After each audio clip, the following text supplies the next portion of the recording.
how good's this? Is it happening?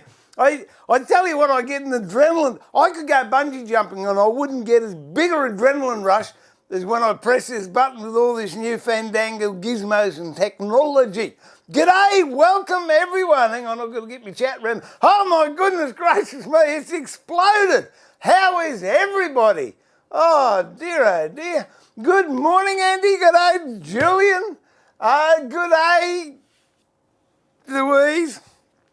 That's a private joke. No, hope you're feeling better. And I'm pleased you didn't post a finger of your photo. I'm pleased you didn't post a photo of your finger. There we go. Vinny, good morning.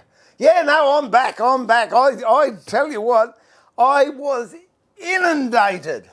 I had 3 messages. No, truly, I was blown away with the response when I left here. I went up and did some stuff in the house, and then I went online, and I was thumped with the amount of people that I hadn't spoken to for years coming online. So thank you so much for all those well wishes and comments and welcome backs.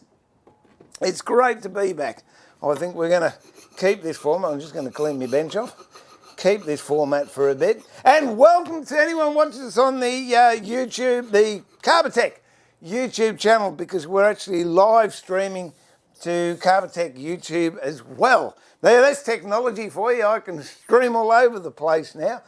Oh, it is good stuff. What have we got here? Theo the wood turner. Mate, you owe me money. You've cost me a fortune. Hello, Theo. How are you, mate? Oh, what a good luck with the stream. Sorry, can't have to pay. Oh, that's right. You're going, he's international. Well, so am I. I'm international now. He's doing, Theo's doing a stream for record, isn't it? Check it out online or go to theothewoodturner.com and see when his times are up.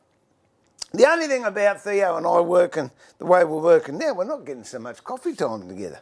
Anyway, doesn't matter, mate. I'll catch up with you later in the week. Oh, dear. You better go grab a I've got one here ready to go, but I'm not going to do it until I need it. Good morning, Jeff. What is it there? Got close to 1 o'clock, Andy? G'day, Jared. No sound. Don't tell me there's no. Don't tell me that. It's even working. Yeah, everything. I've got sound. Supposedly it's all coming out. I'm hoping it is. Don't you frighten me. G'day, Steve, watching from the shed. There you go. All the way in Victoria. Thanks, BG.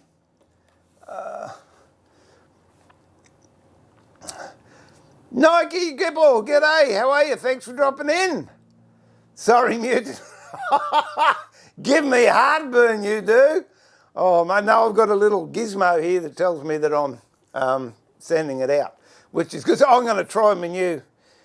Make sure I've got sound on all these too. So we'll go there. You should hear sound there. We'll go there. You should hear sound there. And there you should have sound. And there you should have sound. And I'll come back here. Whoops, come back here. Too many buttons. Oh, dear. Feels so much better today. Bonus, I can... you should go and get it tattooed off in millimetres. Oh, no, I'll tell them, because no one knows where you live.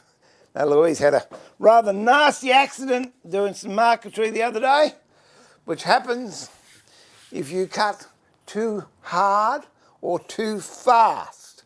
Vincent, hi, matey. G'day, mate. Good to have you with us again. Roscoe, oh, this is brilliant. Marinden, hey, good to have you too. Anarami, good to see you again. Well, thank you for dropping in again. All right, let's go. Oh, gonna have a rant. First off, rant. Yeah, no, I tell you what. All right, here we go. I'll show you. Now, you might not realise that, and I don't know what the age demographics are that are watching me, but I assume it's a fairly widespread. Now, I did promise yesterday that I would have pictures of my beehive with all the industrious bees. All right, so I went out. And I think I've worked the focus out. Theo, I think I've worked the focus out, mate. Hopefully. All right, so that should go into focus. Is it going to go into focus? Oh, look at that, I've worked it out. So I've got quite a nice camera. And this is a bonus of education. Didn't even turn it off. This is a bonus, I think. Like those of you that know me for a while, and those of you don't, I'll fill you in. We're bringing our grandkids up and we're homeschooling them, which in itself is an education. But what I'm finding fascinating is, just getting the glue off my bench so I can put more on later on, is how much you learn as a, I don't know what we are, a grandparent I suppose, or as a teacher's assistant, because we sit there with them. And it's amazing how much, not you do learn, but you have to learn. All right, rant warning. My eldest grandson, he's 16, and he's doing photo and videography. Just so happens he's got a granddad that does live streaming and has a TV show and produces videos. So he thought this is going to be good. So they all sat down and the teacher comes up and says, oh, listen, you know, now we're going to do some photos and videos. Do you all have phones? No, Smarty comes and nicks me neck on, go, oh no, I've got one of these. Oh, can that take video? Yeah, but I've got a different video camera if I need it, because my papa does this and the other. Okay. I said, mate, look after it. The first thing you've got to do when you pick the camera up is you put it over your neck.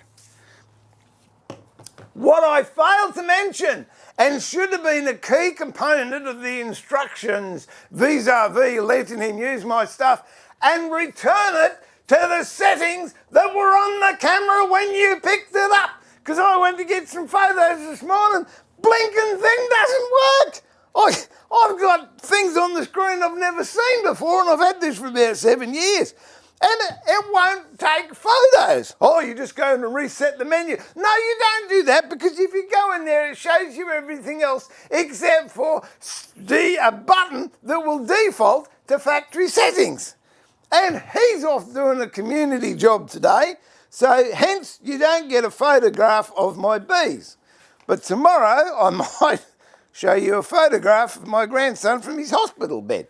Oh, so, you know, I spent about 40 minutes on it this morning, couldn't get it working. Then one of my other sons said, oh, I'll get it working for you, Dad. See, I've got video. I said, don't need video, I've got video. Oh, woosah. All right, all good. Oh dear. So that's what's happening. Brenda, hello. Grand teachers, I don't know about that. I haven't got the patience, that's why I'm down here. Oh dear. It is just so much fun. Back on time for a rant. Yeah, I was saving that one. I was actually, one of my sons that was down here trying to help me fix it. I said, mate, going to have a rant on that. He said, do it, Dad, do it.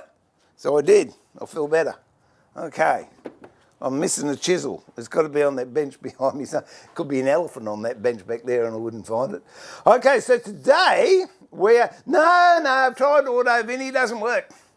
Tried all the settings. What he's done, somewhere in there, he switched it over to manual and changed all the settings manually. And nowhere in the flipping menu, but the book's about that thick. I think the English version's about that big. So I will check it out later on when I am. I tell you what, too, the cost of Western Red Cedar, it has just gone through the roof. I had to get some more yesterday. Strike me pink. Anyway, doesn't matter. Ah, dear. Shrinkin, g'day, welcome to the studio from London. Mate, well, I'm from Surrey, but it's been a long time since I was in London. 6 knots, g'day, Ben. There's a fishing going, mate. The young bloke's pulling a few, isn't he? Good stuff. Wait until he learns to flash the firmware to a car. Oh, no, don't do that to me. Isn't it marvellous? He can, mini rant coming up. He can do that, and he's a good kid. I love him to bits. I love you too, Noah. Kids, I tell you. I've got my latest grandchild up, the granddaughter. I've forgotten her name. She's that new, I can't be expected to remember her name that quickly. No, I was going to say Madonna. I've forgotten what her name is. Madison, that's it. Anyway, Madison's up here and she's about that big, you know. You measure her in length, not in height. And yeah, one of my grandsons, he's because everyone's paying attention. So I was playing up to him last night, embarrassing the out of him. But anyway, it's all good. Oh, yeah, that's right, mini ramp coming up. Right, he can do that, right? He can get into the camera and he's obviously got street smarts and he's got the chip that all young kids have got. Why is it he can't push a drawer in that he's just opened? He can't put a plate that he can take to the dishwasher and put it in the dishwasher, even if it's in the wrong position. He can open the door, but he can't close it. He can borrow a remote, but he can't return it. I don't know. I think there's something they're wired wrong. But they're good kids and I love them all to bits. If you're watching, you should be doing your schoolwork. Get back to school. Oh, dear. Rob, is there a setting and menu to put it back to the stock set? That's what I was looking for, Rob, but it's not there. Have you got that camera? It's a great camera. Word of warning, don't lend it to your grandkids. Oh, dear. All right. Steve, have you ever... Oh, I nearly got that. Yeah. Actually, we did that. With Theo, are you still on? We did that with Theo when he and I were doing joint streams on Twitch. It worked. It's not the best thing. And then we tried a cabinet butt chisel. No, that's not a good idea. No, lathe tools are for lathes. Bench tools are for benches. Hand tools are for hands. Machines are for anyone over 35 and above. Oh, Baramba Baby has... Oh, I am. I'm back. I'm back with a vengeance. Where in Surrey were you from? I don't know. I was very young when I was born. I think Hove. Is Hove in Surrey? I think that's where I was born. How many bees? Yeah, I didn't count them, mate, but there's in the tens of thousands. Now, I'm getting some more hives soon, but at the moment I've just got the one hive out there and I've got another, I don't know, dozen being propagated. So we'll have them soon. Hove is in Sussex. All right, well, I lived in Hove. I don't know. I'll look on my birth certificate, but I was born in Surrey. Where, I don't know. But anyway, that's it. We're into it. Okay, this is what we got up to yesterday. What I want to do is continue with the basic building of a basic beehive with hand tools. And I took you up to this one. And I did a pretend glue. Now, what you didn't see me do, because... Oh, I've got some here, look at that. Because inherently, a butt joint is a very, very weak joint. But I'm doing this. For those of you who are just catching this for the first time, this is what I call the Bee Bible. Hang on. That's it there. By Dr. Tim Hurd. And I'm very fortunate to count Tim as a friend now, I think, which is wonderful. But inside, he has the process of building a beehive. That's the one I'm building. There is another one, which I might do later on, and it just has two boxes on it, a top box and a bottom box. It doesn't have anywhere for the honey super, so you won't get honey out of that, whereas this one, as you can see, is in three sections. Your brood, your brood starts out there, and then as the brood grows and the hive gets bigger, they move into this box here. And then when that one's full, hang on, I'm on the wrong one. They start out there, and then they move into that section there, And then when that's full, that becomes their honey super where they put all their pollen and honey for the lean times. So what I'm going to focus on today is this box here, which is the one we did yesterday. And then I'll talk about making tops and bottoms. So what you didn't see me do, which I do strongly encourage you to do, is when you're going to glue these together, because as I said, let me see, I'm still trying to work these cameras out. Okay. When you have a butt joint like that, this isn't very strong because you're not actually interlocking any grain. You've got the long grain here that's cut off, and then you've got long grain here that is in the longitudinal sense, and you're gluing that to that. That's called a butt joint. Now what happens inherently is when you put glue on this end of the timber, these fibres are actually hollow and they will suck all the glue you put on in to the fibrous tubes. Therefore, when you actually do this, there is very little glue between this surface and this mating surface because this has gobbled most of it up. So, what I do, and what you didn't see me do, I'll do now.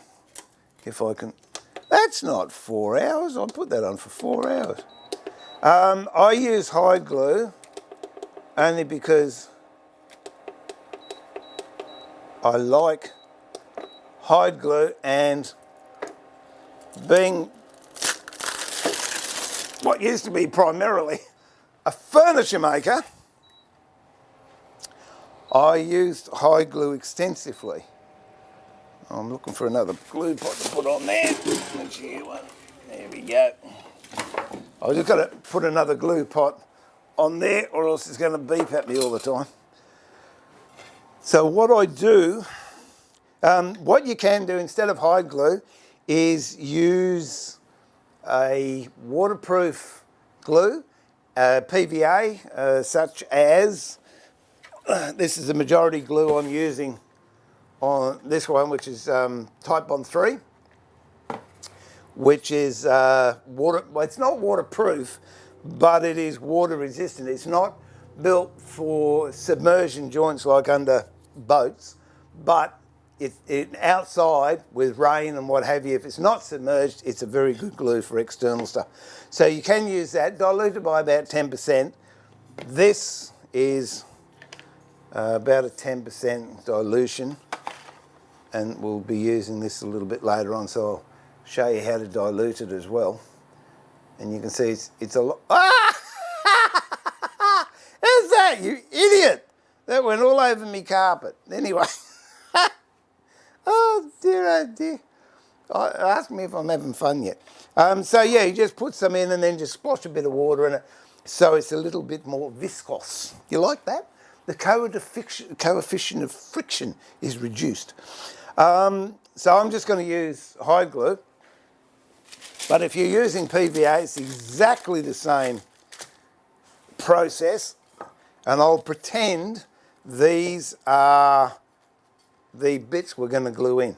And all you do is, actually I wonder, I'm going to see if I can, I'm getting sassy here.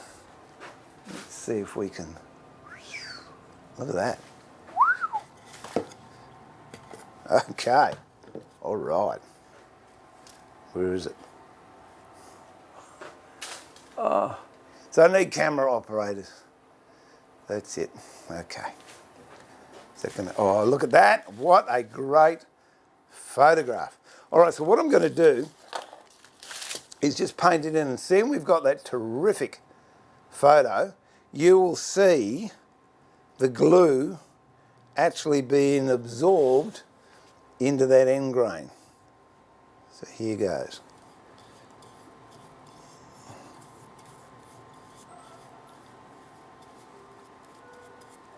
Now, you can see how wet that is. I'll do it to the other side.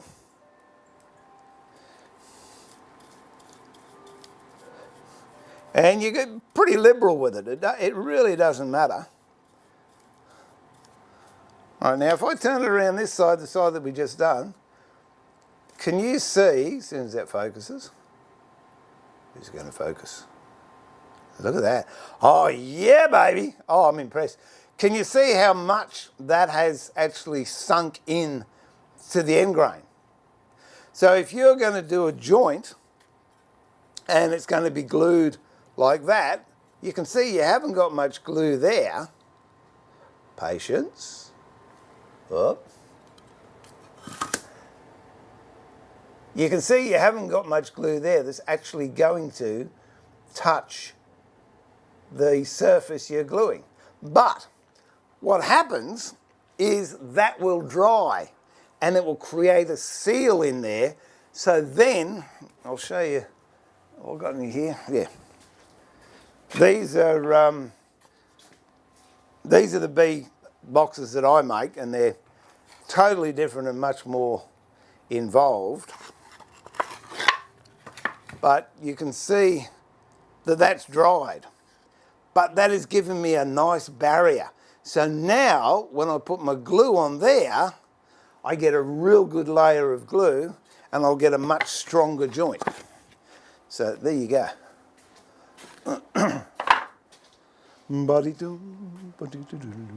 So that's just a little aside for you. If you want to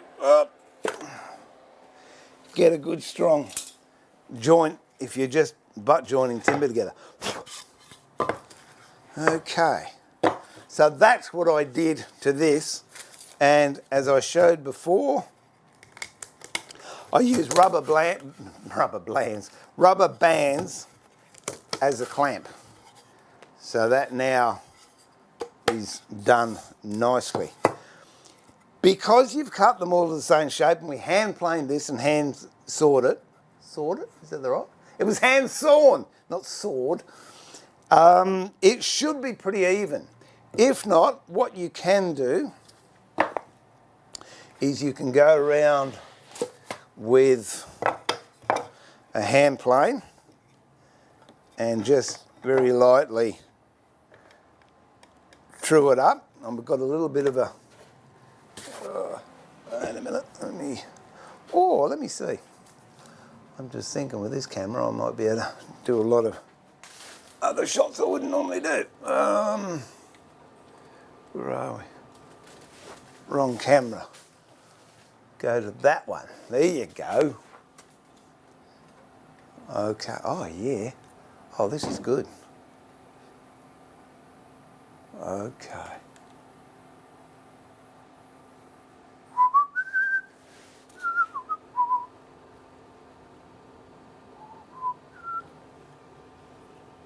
All right.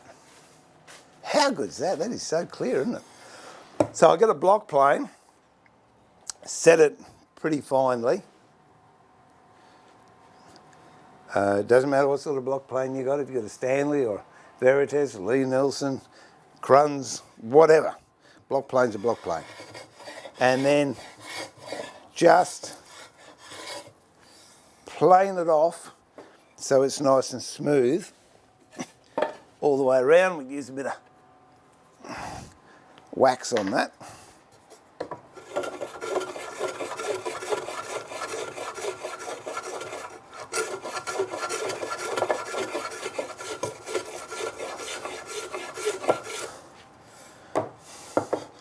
I'll show you another way in a moment, if you don't want to use a hand plane.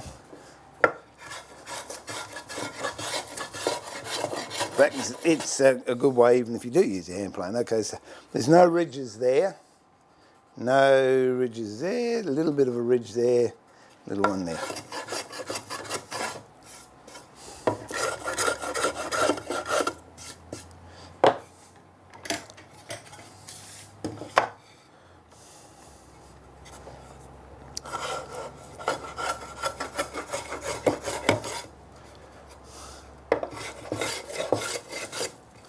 Okay, so that's pretty darn close there, and the other side we'll touch up too.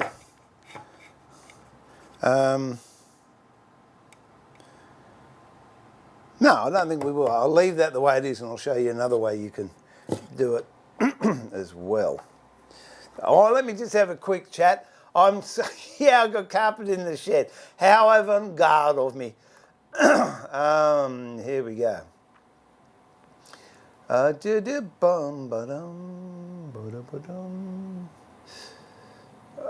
bet you're excited. What are you about? I'm building a native bee box. That's what this is, for Australian native bees.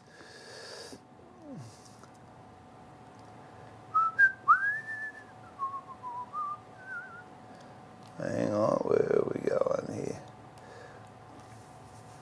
Good wood gobbling up glue. Morning, Brian. Yes, I sized the joint. That's it. No, I don't wipe it off. Just leave it. Let it dry, and it will. Well, as you can see here, that one there, even it's just been a very, very short time. Hang on, what's gone wrong here? Oh, there you go. Yeah, it's been a very short time, and you can see that glue has just soaked right into that end grain now.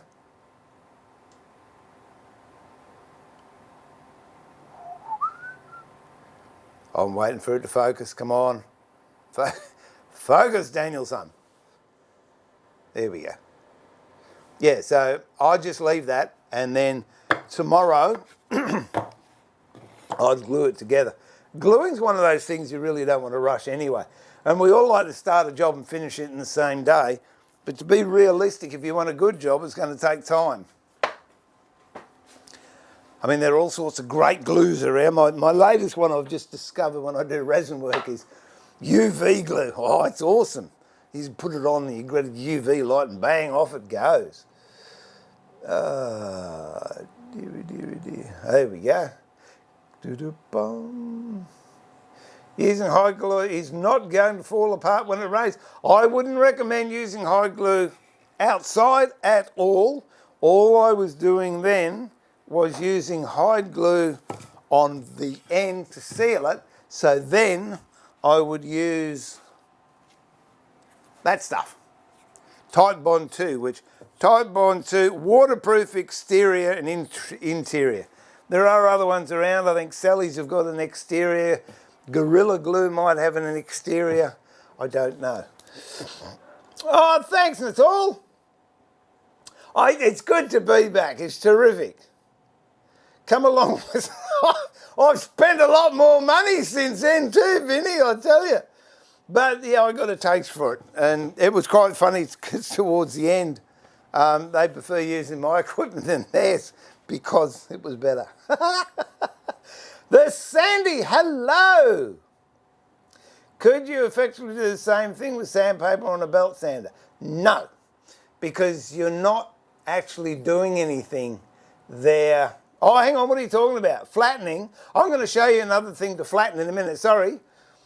Brawn baby hands, I'll show you this other thing in a minute. I'm just trying to catch up because what I've got, I think I'm streaming to six or seven channels now, so I'm trying to do the right thing with the chat, but also want to get the work done. So if I do miss you and there's something you want to know, please ask again, or somebody else in the chat room, please mention to it so I know. I've glue been hanging out the back of Ben's Works. Ha! I've glue, been hanging out with Ben's Works. Ha!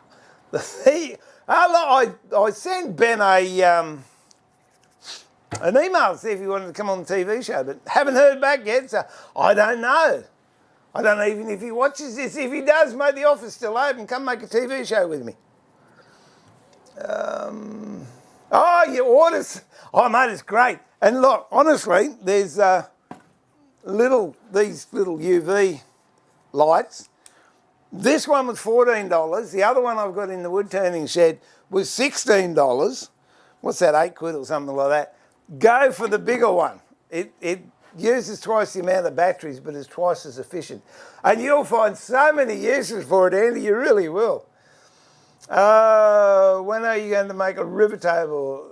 Isn't That's where the resin works. Yeah, no, look, honestly, Rob, I think river tables are great, but they are very, very expensive, whereas you can do eggs or make, here we go, see if I can get this one.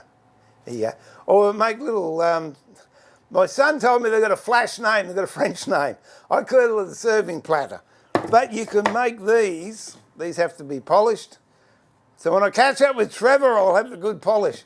And it's very, very small amount of resin. You know, with a resin polish, I can show you. I won't embarrass him. Yes, I will.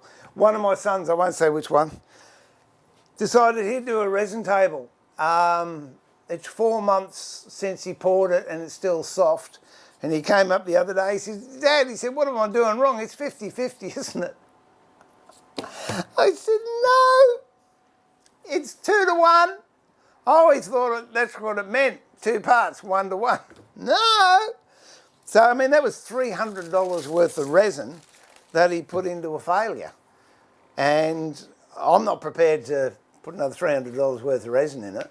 So I think making small things like this and eggs and, you know, whatever else you can is a great way to experiment. Sure, if you get a commission and someone wants to build you a river table and they're paying for it, hook in. So, no, I was thinking I might do it. I'm not going to do a river table, but I might do a table a little bit later on too.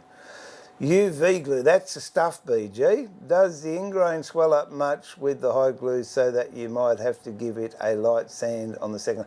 Oh, no, not really. It might be different on a different timber. The timber I'm using here is Western Red Cedar. It is very, very soft. It's about 2 on a Janka scale. And if there is any hard bits, it just bites into the timber, so I wouldn't worry about it. If maybe you were using, say an ebony, which is 8 on the Janka scale, I think, a harder timber, it wouldn't hurt just to scuff it up. But there you go.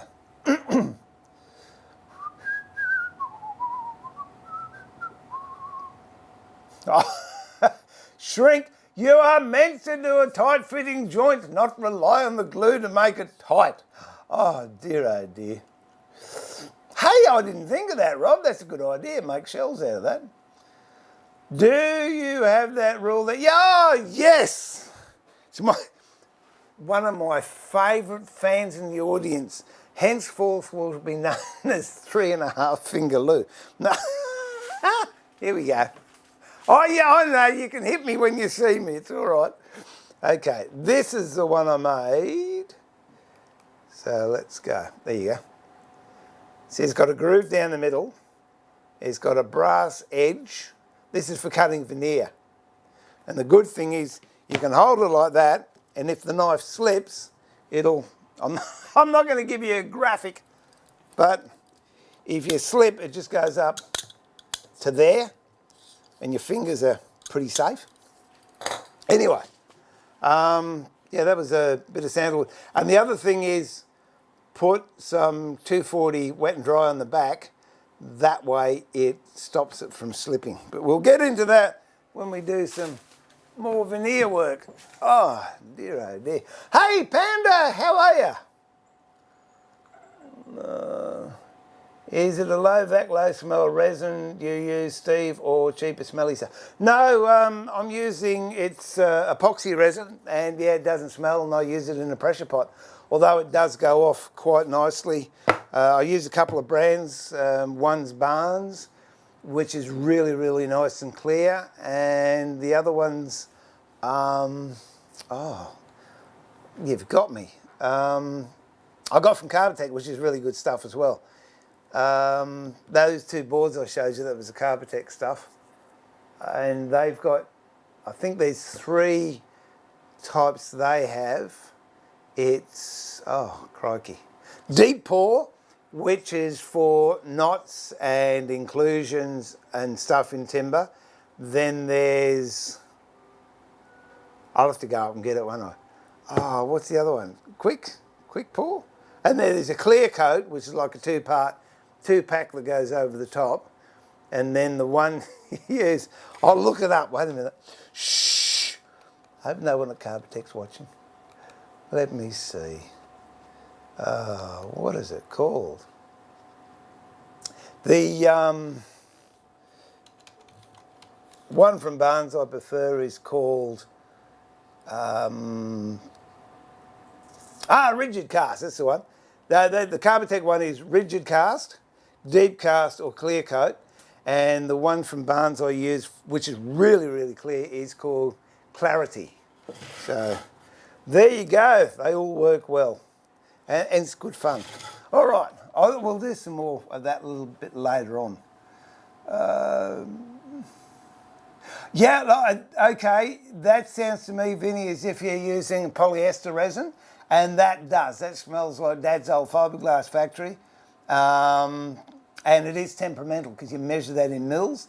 If you go to an epoxy resin, I think you'll find that's much easier. It's generally, again, 2 to 1. So here we go. I'll get back onto this in a tick. Hey, Wes! Hey, Ange! Hard energy out to you. Well, hard energy out to you all. There you go. That's an old Twitch thing. Oh, thanks, Dex. Oh, dear. And I've just got that. Look at that. Amanda Brownlee, are you? No, I'm sorry. I thought you were related to Gary? I don't know. I'm sorry if you are. I'm not.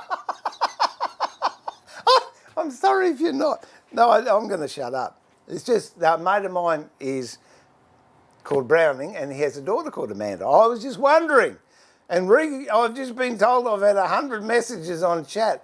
My goodness. And I haven't even included Instagram yet. Ha ha. Go, you make one, Louisa. They are good. All right. 3 monkeys just heading home. Work is almost dead. We'll catch you later, Panda. Thanks for dropping in anyway. Okay. Going to watch out for thermal runaway with deep pour resins. Yeah, I think the deep pour, they say 20 mil at a time. But look, I don't know. I've done 300 mil pours in a cylinder and it's gone all right. So, no, okay, Amanda, I'll let you off the hook. Thanks for jumping in. And hey, thanks for being excited. You caught me live. Okay, here's another thing. If you don't want to use the block plane, go to a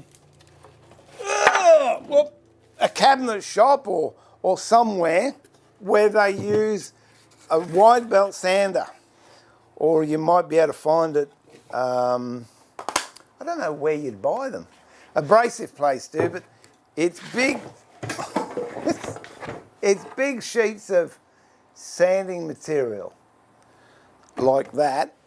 Actually, I don't know if I've got a big sheet out here, and I'll just have a look see. Oh, dee-da-bum-ba-dum.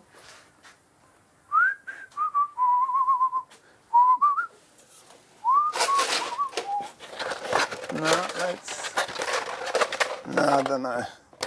But you can get, I'd ring up an abrasive place if you can't find a cabinet shop. And this is a really, really coarse one. This is about, I've lost my duva. There we go. This is about, it's not about, I'll tell you exactly what. This is 40 grit. So that is super rough. I think this might be 60 grit on here. And what we're going to do here is, I'll just pan that back.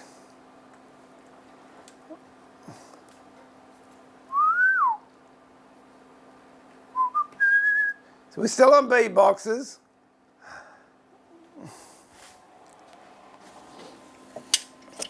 I have, 60 grit or 40 grit, whatever you can get on one side. And then I've got 100 grit on the other side. I'll just put this down so it doesn't move all over the place. Okay, that sits on the bench. And if you don't want to do the planing thing, see, we go on all hand tools. I'll find the box now. Whoop. Flatten it on this. And it's just...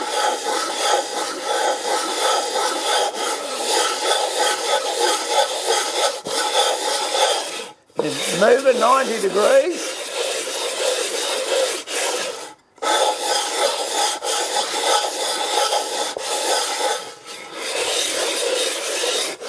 Do figure of eights if you want, or circle. But if you do 3 this way, do 3 this way. And then if you have a look there, you'll see that that is now all even all the way around. And we'll do the same here. What you can do if you want, if you're unsure, you can put a scriggly pencil line all down there, and now we'll just do this.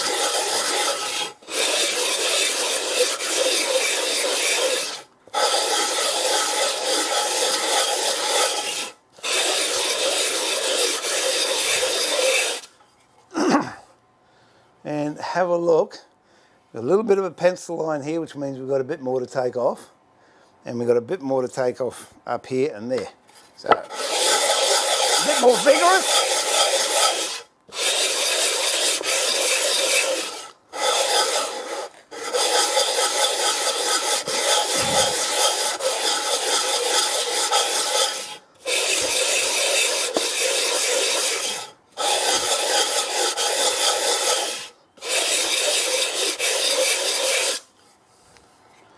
Now we have a look there.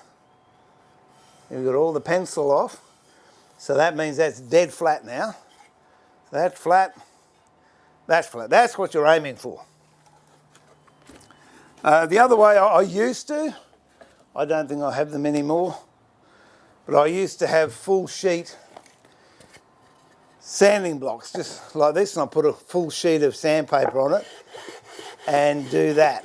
But I've found that way with the board is a lot easier and quicker. All right, so now we've got that square. What we've got to do is start fitting stuff. We'll go back to Dr. Tim's book and have a look, see. You've got to put brood separator in, which are these. Where are we? Be great when I've got this on my string deck. These 2 little things here, and what that does is as the brood grows, if you decide to split, that is, you break the brood in half and then you start another colony over here, and then you put an empty box on the one you've just split, and that colony will regrow.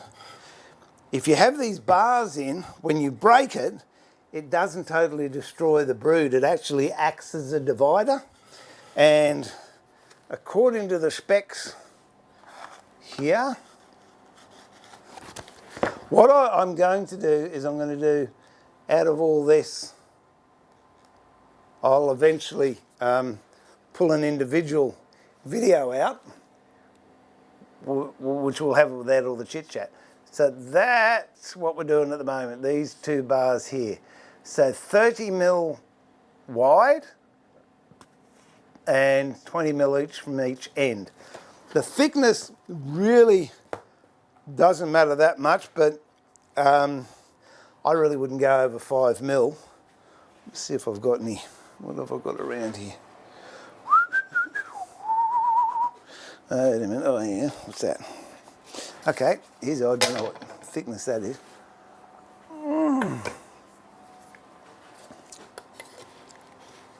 Just measure that. Okay, well that's 5 mil. And what did I say, 30 mil? Okay, that's 35 mil, so I've got to take 5 mil off of that. And the width, did he have a width? No. That's all right. I have seen some boxes made and they use metal strap or polypropylene, you know, the old chopping boards used to be made out of. But this is a different timber. This is Spanish cedar, so it's not going to make much difference. So what I've got to do is work out how far in I'm going to go. And I reckon whatever that is, looks good to me. It's about 10 mil, I think. What's that? Jeez, I'm good. That was spot on 10 mil. All right. So I'll get a marking gauge. And I shall set that to 10 mil. Yeah, obviously if you've got access to power tools and machinery, this is a lot quicker, but if you don't, you can still have the joy of making one just using basic hand tools. And what did I say, 30 mil.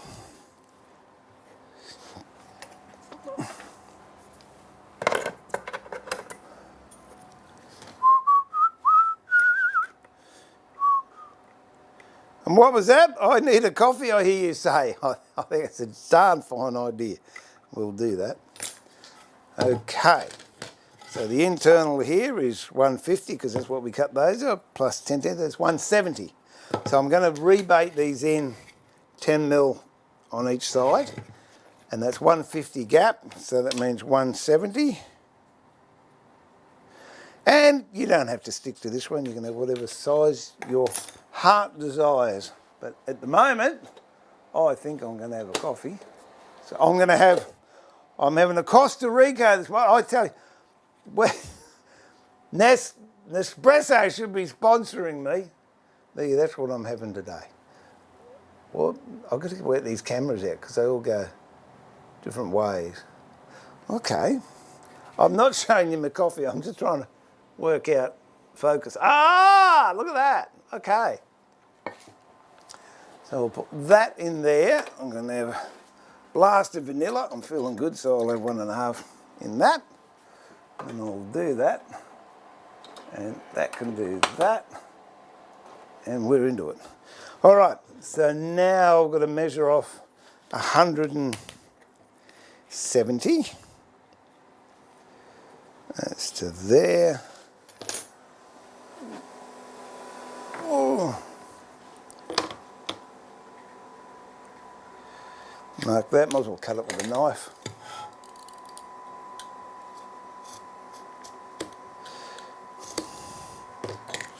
And just to make sure that's looking good, that's looking good.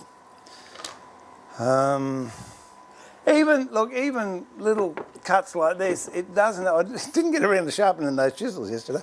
It doesn't hurt to put that little cut on the waist side. And you can use any sort of saw you like. It doesn't matter.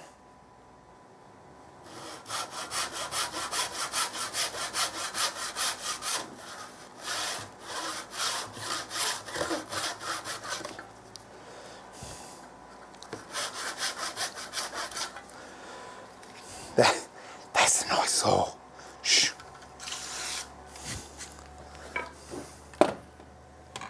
But you could just as easily use one of these, so we'll do that too.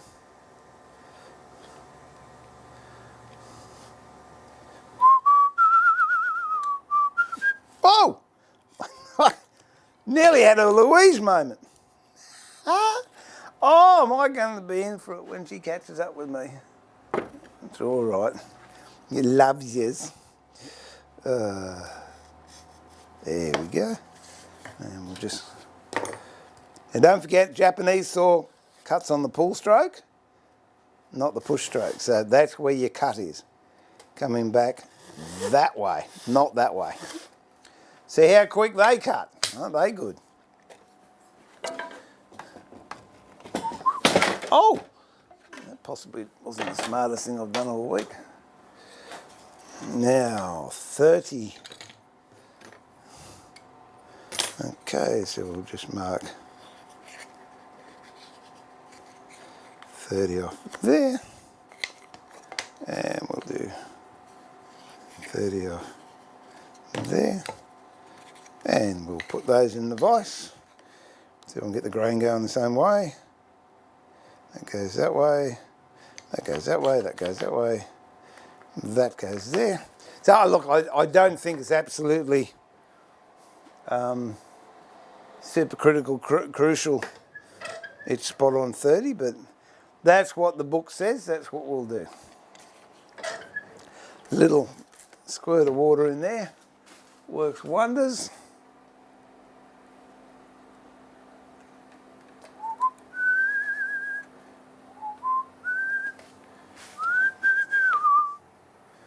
And we might as well put a little bit in there so that it holds it all together. Get it flat at the bottom. Which way are we going? That way, that way. Put that in there. And we'll just tighten it up. And we'll plane that off. It won't take very long at all. Oh dear, oh dear, oh dear. Oh.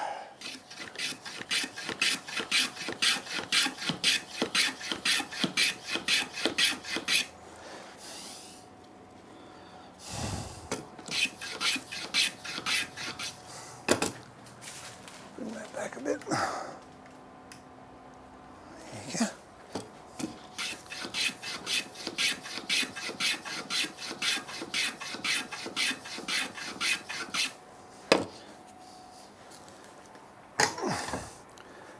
That'll be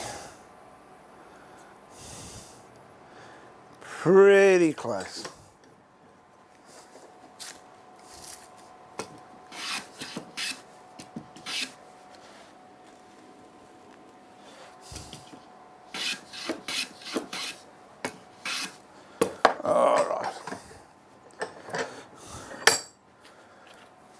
Look at that.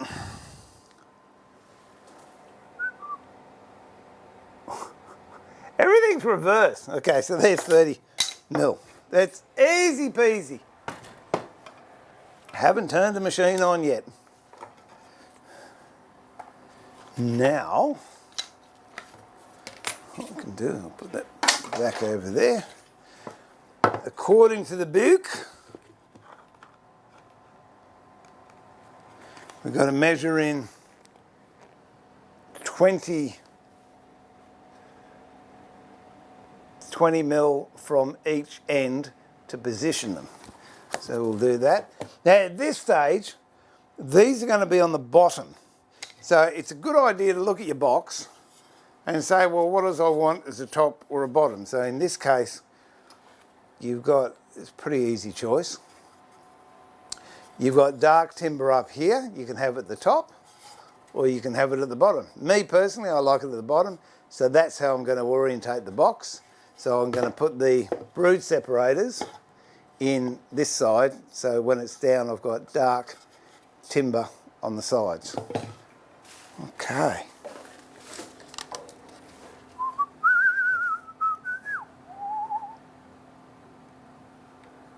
Boom, boom, boom, boom, boom. This is a whole new ball of wax working like this. Okay. I'll get back into that in a minute. I'll just have a look at my coffee. Whoa! That's warm. I'll go through the crema because sometimes that... I don't know what crawls over them during the night and I don't want to know. Yeah, the vanilla doesn't go all the way through. Okay, and I've lost my chat. Where is it? Here we go. Just saw a veneering video from here used on a hardware shop to advertise Pilger. Got fascinated, checked out things out, subscribe. Oh, there you go. Cool, look at that. Keldingle. Keldingle. G'day. Now, hang on, I'll just go back on the chat if I can find the mouse. Here we go. We're... Hang on, someone just did something for me. Oh dear.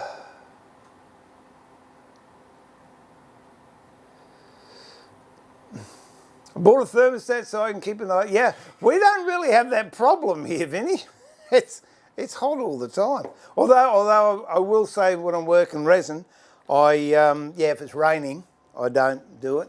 But I do have an air conditioner in there which I can dehumidify the place. I'm not that keen. Okay, where have we got?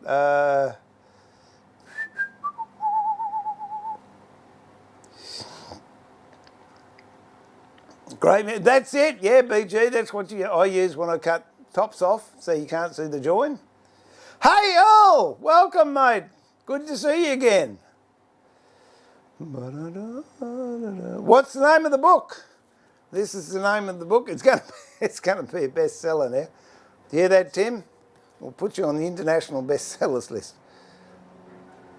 The Australian Native Bee Book by Tim Hurd, Keeping Stingless Bees for Pets, Pollination and Sugar Bag Honey.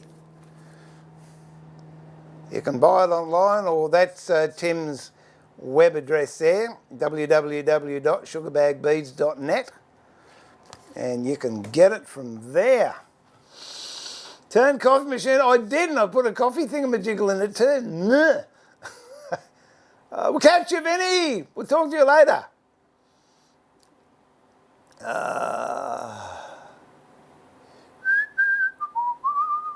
Michael Coleman, g'day. Hey, thanks for the clap. That sounds terrible. Thanks for the applause. They're coming along good, Lilia. We're into them. I used to have a lot of followers in Iceland.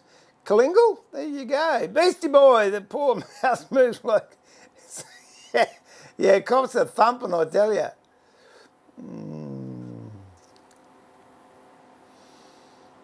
No, don't think I have thought of that coffee.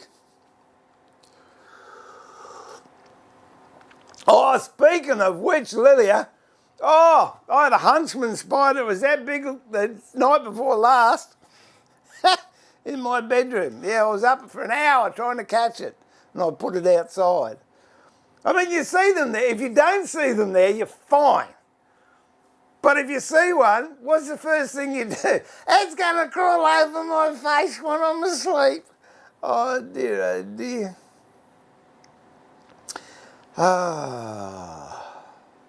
You got that, Brian? Is that you good? G'day, Trevor. You in the naughty corner, or what are you getting fed today? Has anyone heard from Danny? Remember Danny used to be on Twitch? He was a good fella. I'm shooting through here. Mentrail, g'day mate, welcome back. I'm getting to that, Lilia. Oh, we'll get to that. And I'll talk about that when we start putting it together. No worries, Brian. Okay, so we're going to come in 20 mil. I use the ruler because I just put my calipers back up there. So come in 20 mil. I have to sharpen that one later on. And 20 mil there. Get a square. Whoop.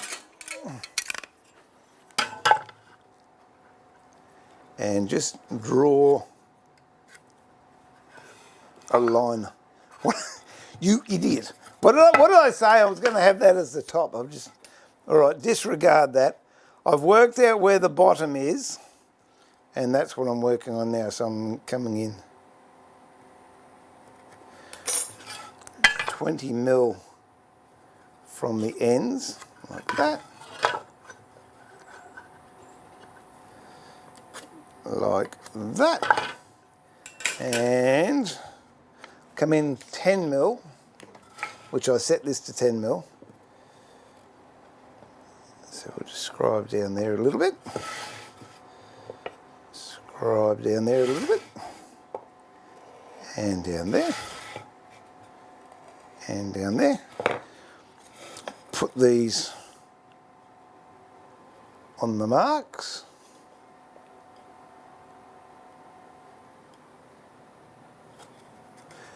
And where's my knife? We have to rebate these in because they have to sit inside the brood box so we get a nice seal between the boxes on top. And the bees do an amazing job of sealing it up, but you don't want them to have to work harder than they already work. By crikey, they work hard too. I'm fascinated by them. I could sit there for hours and just watch them.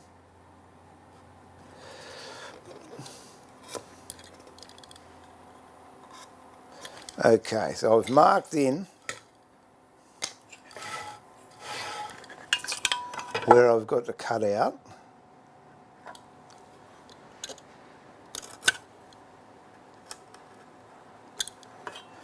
And I think that was 5mm, wasn't it? So I will get another marking gauge.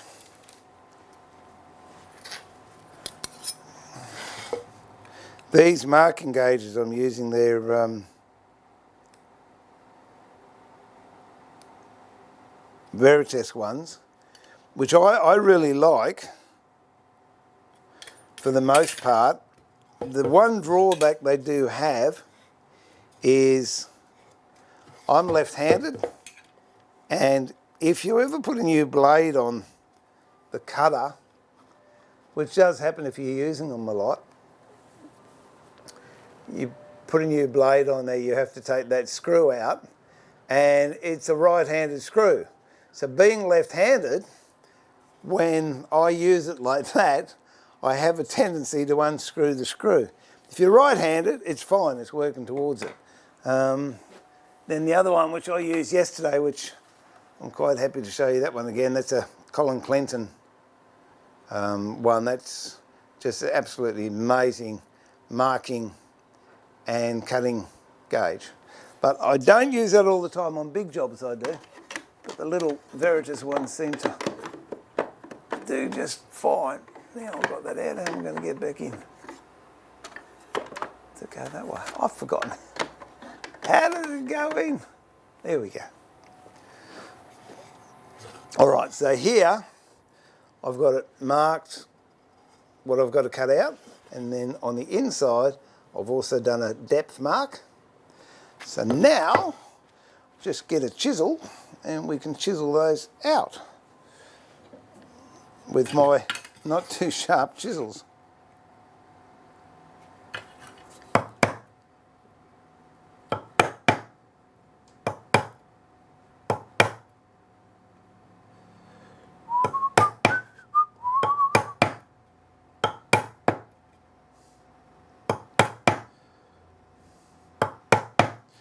I think the Tormic's got to get a bit of a workout. What have I got? What have I got?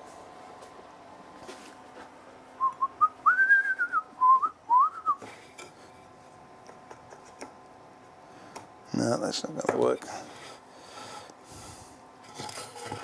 We're just going to have to go old school, I think. You can do this prior to putting it together, but the only downside with that is I found a lot of times it doesn't line up properly, whereas if you've got the box together, then it'll line up. Let me find a... So I might just give it a bit of a quick tickle on the Tormic.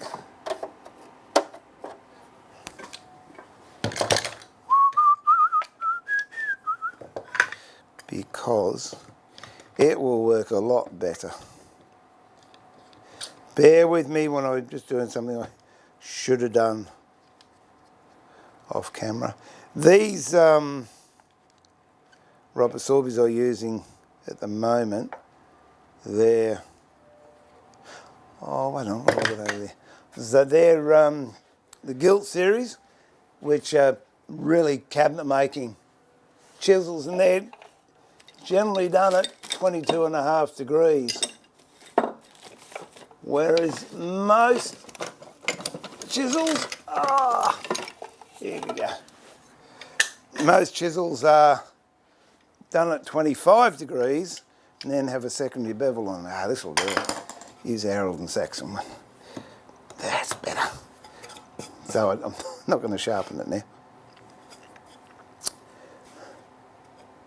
All mine, because the majority of which I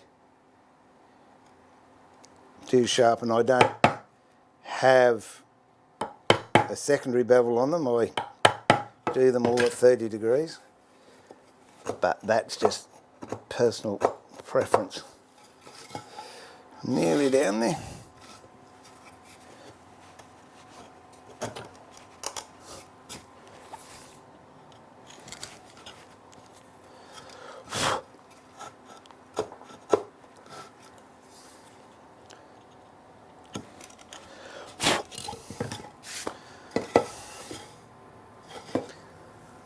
Oh, where's the stone?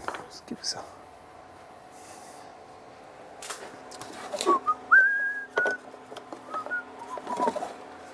I will just quickly... I want to use that other one. Oh! It's not so much it's not sharp, it's just got a lot of gunk on it.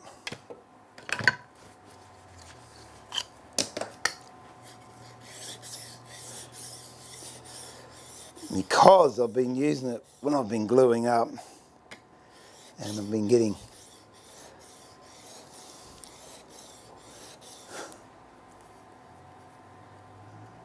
there we go. For the purpose of this exercise, after just saying I don't use secondary bevels, I'm going to use the secondary bevel because I'm in a rush.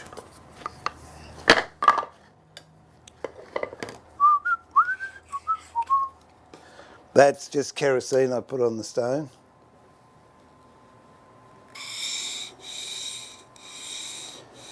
I don't know if you can see what I'm doing, but I'm not moving my arms.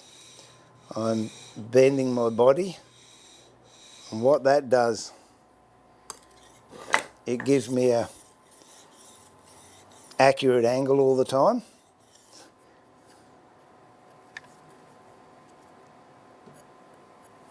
And nearly there.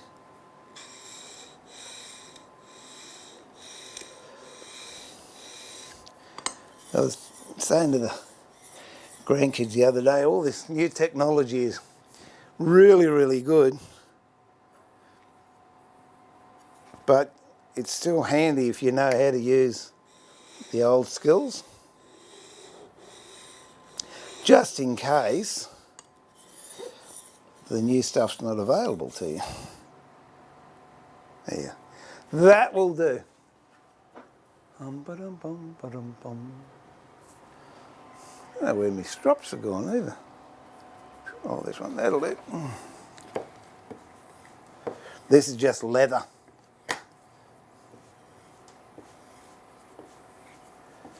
Nothing on it, just leather. But I think you'll find now, that's the nice and the sharp.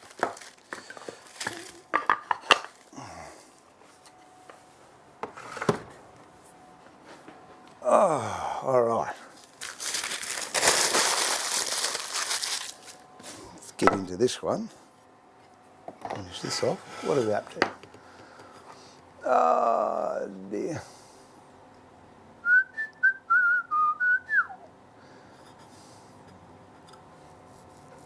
G'day Anthony, how you going mate? Oh, good to have you with us. You got a night off or are you in the kitchen tonight? Yeah, I think that's, what do we go? How far back do I go? Max has come in. G'day Max. Yeah, it does. It doesn't taste like stout though. Oh. No, I did, no, it was just a butt joint. What I'm doing is following the directions in the book that I've shown you, the Australian Bee Book, and to make a very basic, simple Hive. So if you have very limited access to tools, this is how you can do it, just with some basic tools: a saw, hammer, chisel, and basically that is it. Okay, a little bit more to go there. But for those of you that know me, you know how organised I am not. But for the new people, when I stream, basically nothing's prepared. It's okay, let's stream, and it's, I think the trendy word is organic. It just happens, and as you just saw, yeah, I had to sharpen the chisel. But it's good doing that, because then you learn how to sharpen stuff or whatever else. By the way, if there's anything anyone wants to know woodwork related, I'm more than happy to stop what I'm doing and do my best to explain it or share it or show it.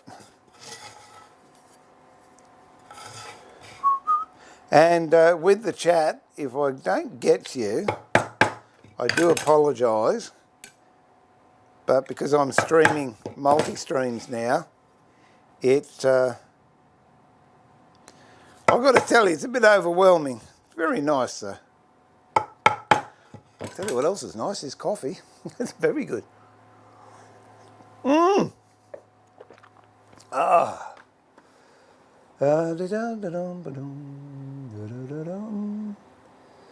I went looking for Room for Woodwork channel, but couldn't. No, actually what I've done, for those of you who don't know, I used to have another channel called Room for Woodwork. And what that was, it was a workshop in the corner of the bedroom of our house, which took some negotiating, where I used to make full-size projects with wood. And the parameters I had to work with was my darling, ever patient, supportive wife, Susie, said there can't be any noise or any smells or any dust. And so we set it up so you could actually do full woodworking in the house with none of the above drawbacks. But what I've done with that channel, I've actually changed it. Now, and if you're on my YouTube channel, you'll see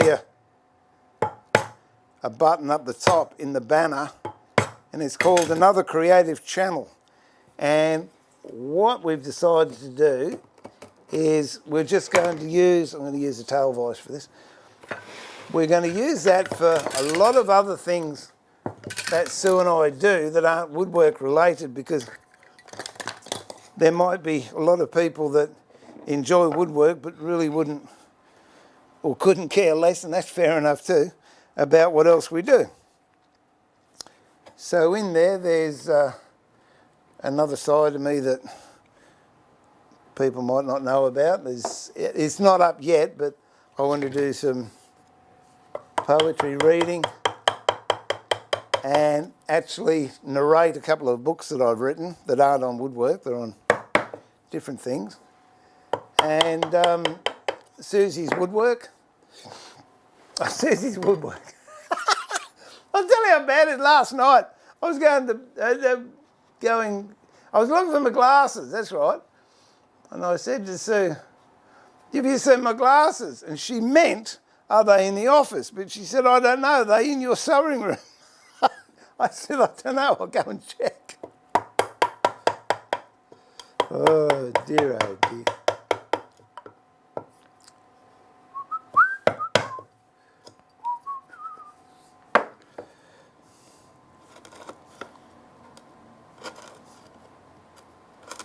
And I really do wish I had my Mr. Magoo glasses on for these, because I can't quite see exactly where I'm up to, but I'm getting close. Ma-da-dee-dee-da-da-da-dum.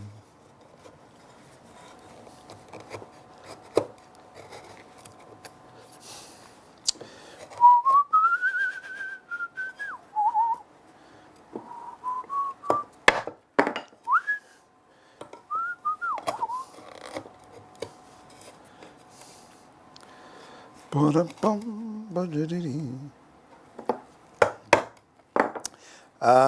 This, I don't know, this might even go into 4 parts.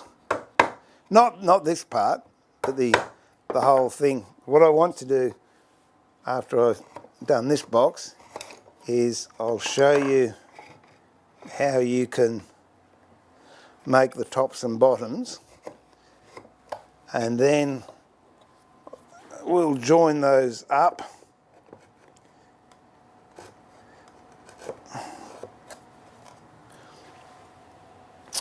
And tomorrow we can, oh, I don't know if it'll be tomorrow. No, oh, it might be. We can put those on the box, and then we've got to drill holes, because you obviously got to have an entrance hole for the bees to get in.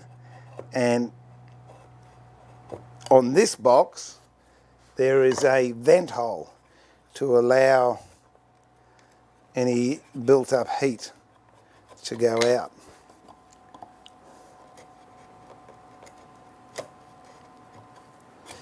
And hopefully I will have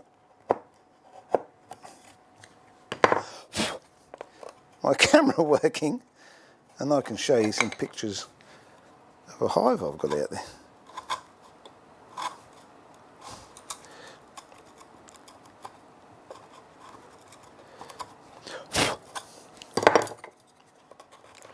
Nearly.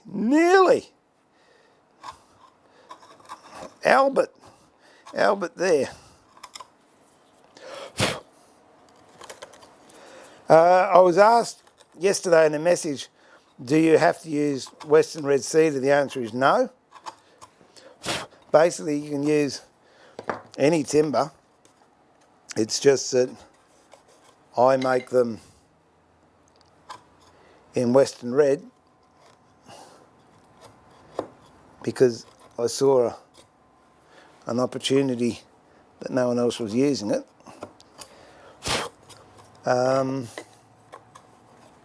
But you could use pine. You could use. Look, I have had people, and they say you can use cypress pine. If you're in Australia, I don't know cypress pines are like anywhere else in the world, but in Australia, cypress pine, it is prone to splitting, and that can create problems. And it's not anything you can guard against. It just splits. There is no rhyme or reason. I've got some cypress pine out in the yard. The trees have been down, I reckon, for 100 years. And log form, they're fine. I cut them up and went to turn a bowl. It split. Then I had some I was going to make bee boxes out of, and it split. So, okay. Now that's nice and flush. I've just got to clean this other one out up here.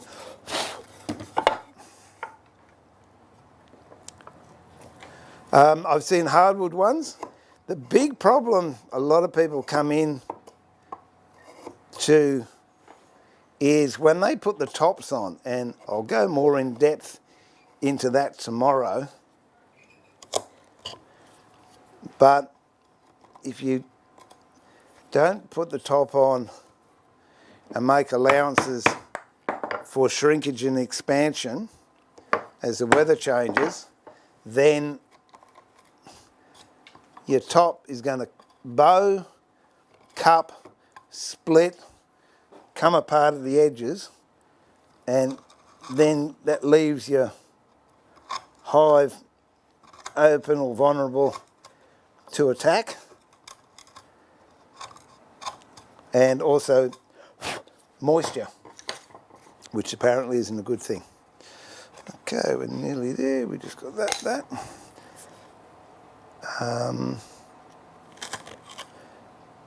So what I'll do next, we'll put the brood excluder in, or inspection panel, depending how you want to do it.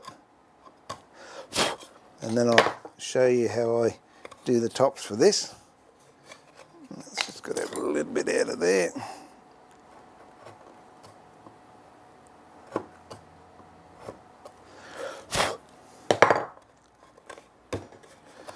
Oh, come on.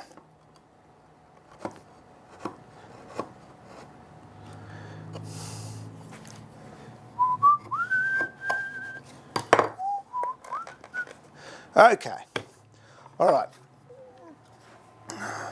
So they're fitted. And what we can do then is just nail those in. You can put a dab of glue under them and then a couple of nails, pre-drill, and they're good. The next part is the brood excluder, which is this part here. I'll have a chat as soon as I show you this bit. That's this, where we are, this sheet here. And what that does, it stops the brood from going up into the honey, going up into the honey super and filling that up, because you want the brood to build these two boxes first. So this excluder, you can either have it as a piece of plywood, which just is a barrier, with a plywood like that, and that will act as a barrier to stop them going up.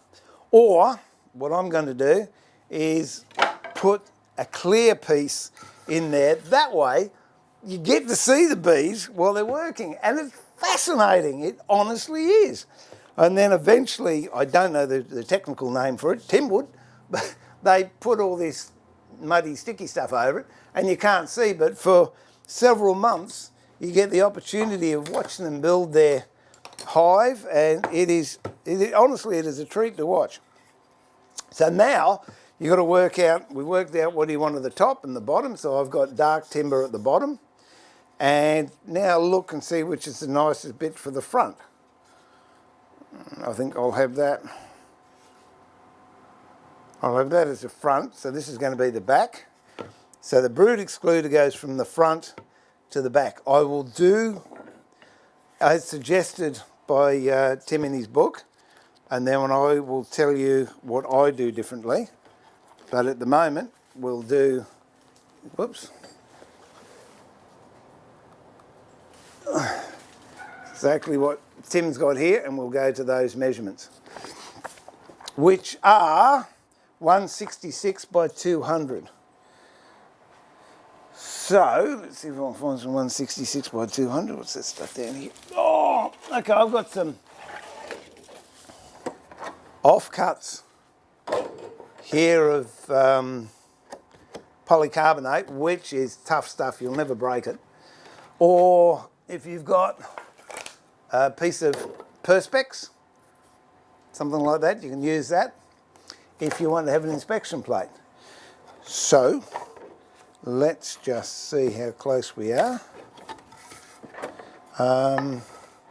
There's a gap there too.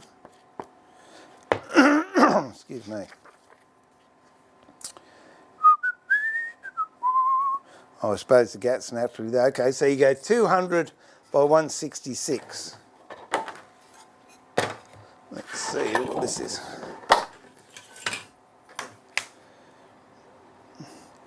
That's 165, so I'm guessing that's good enough. And 200. I'll just mark that there.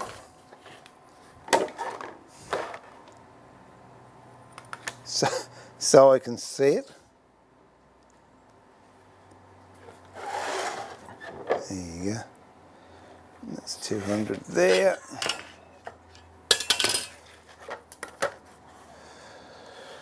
Square that off.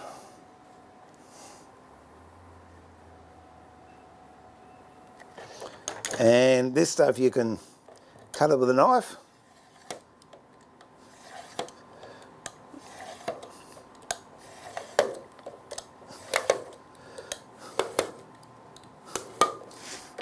And there you have it. A little bit wonky here, so we can put that in the vise. Doesn't matter, I mean, you could use a knife if you want, but I'm just going to use a block plane and we'll just plane that. So I've got a straight edge. There we go.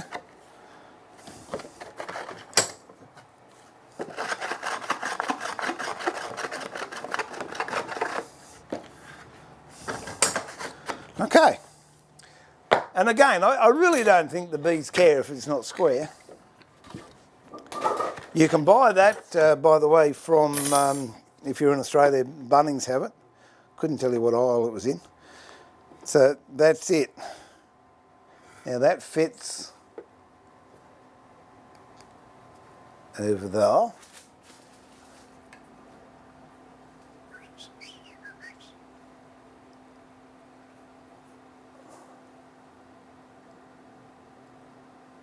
Okay, that fits over there like that. And we'll just draw that in.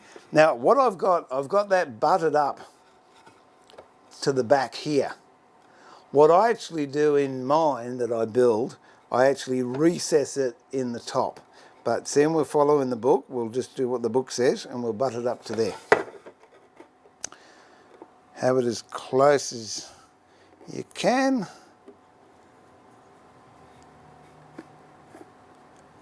Now I'm only going to draw one line to start with.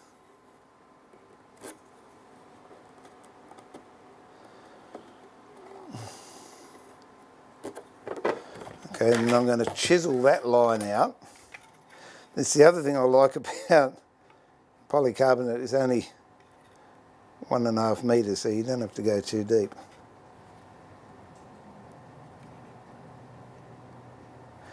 And I pencil that just in case it's not square, so we'll get a nice edge there.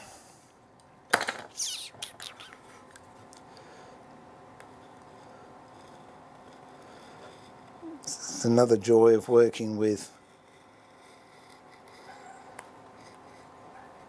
Western red cedar. It's so nice and soft. What do I do with me mallet? Or me mullet?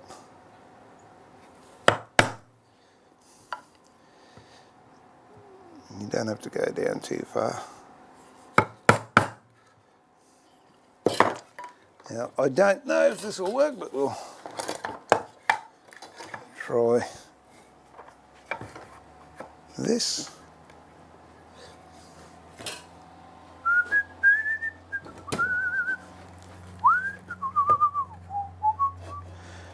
Okay, this is what they call an old woman's tooth, or a cordless router, or a router plane, or in the old days it's Stanley 71. That's a Stanley 71 there, and there's a Stanley 71.5, which is actually on the other shed, and this is its new counterpart.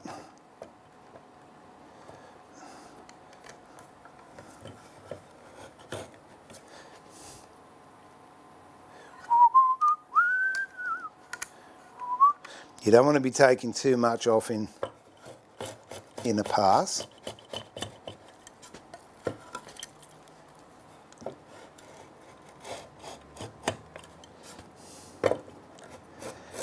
They do come with fences if you want to use a fence, but I think we'll most likely be all right.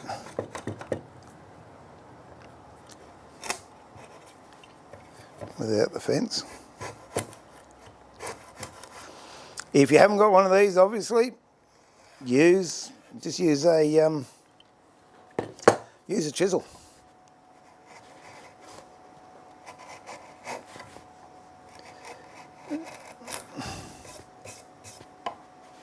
If it's a bit wonky, it doesn't really matter, because if there's any gaps there, the bees will fill them.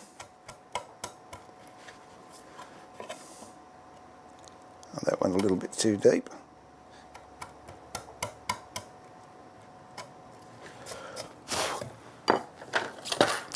Let's see how that goes.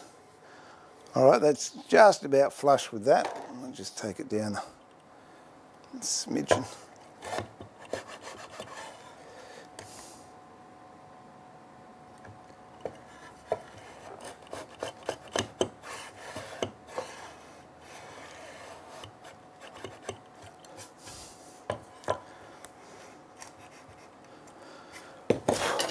That should, yuck, glue.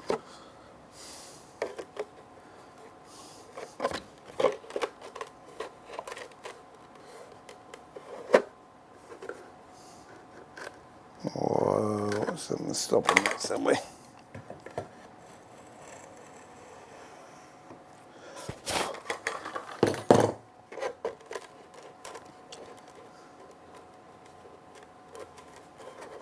Oh, maybe we've got the wrong one.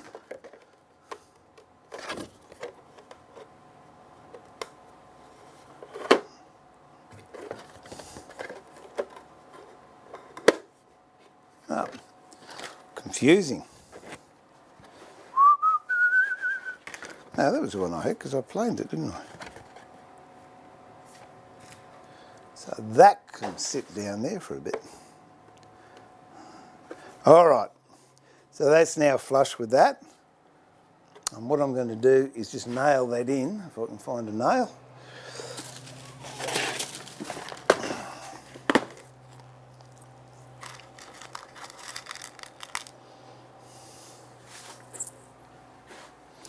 I might do, no I won't. I'll mark this other side off first.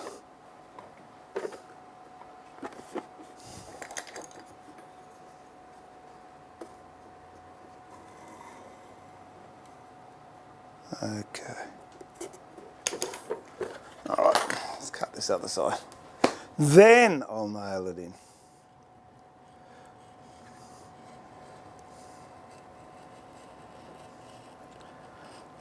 I really do appreciate everyone hanging in there. So a lot of streams nowadays are just, this is a quick way, but unfortunately there is no quick way in woodworking. There are quicker ways.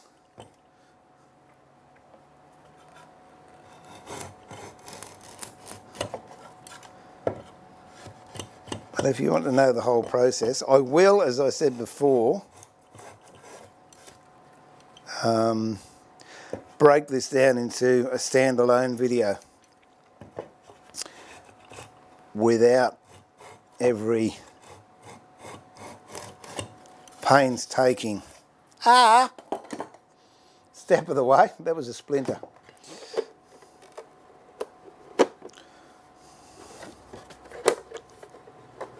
Okay, and there we have it. Just a little bit here to go.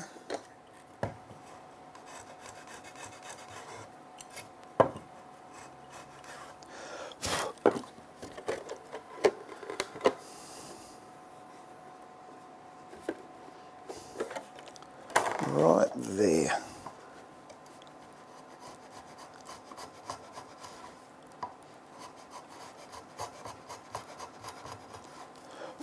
Okay.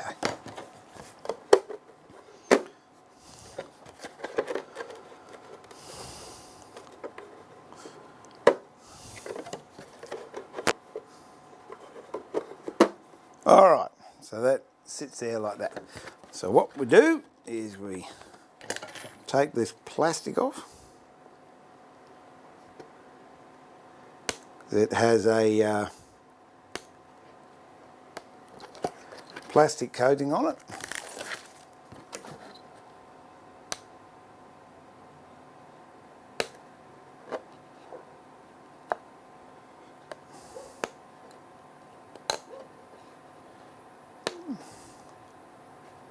What I might actually do is leave this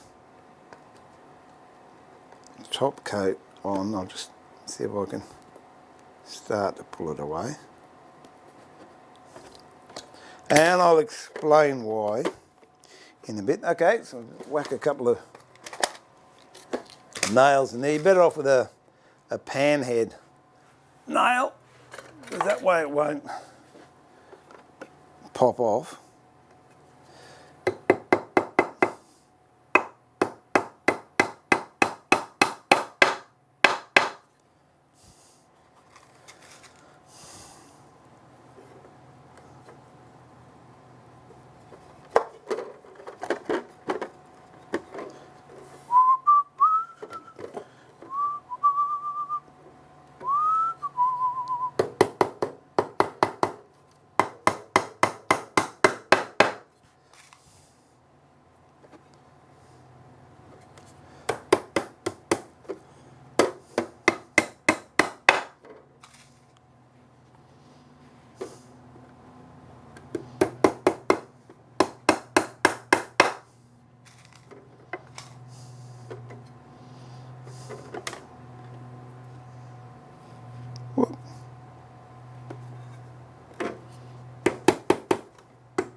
And there you have it. That's the middle box with the inspection sheet. Well, I'll keep this on until I've finished, and then I'll pull that off, and then you can see it's nice and clear. I've got to nail those on, which I might as well do that now too whilst we're here. Dab of glue wouldn't hurt, I guess. A little dab will do you, as they used to say in the Brill Cream ad. I shall be chatting soon. I don't mean to ignore you. I'm on a mission. Blues Brothers. There you go. Goes in there like that. If I don't split it, I'll be happy.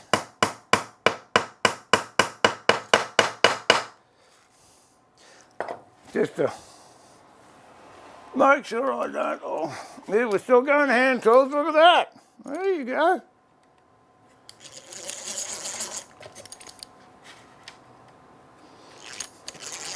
I've got all the mod cons and I've got all the old ones as well. This really is hand tools, isn't it?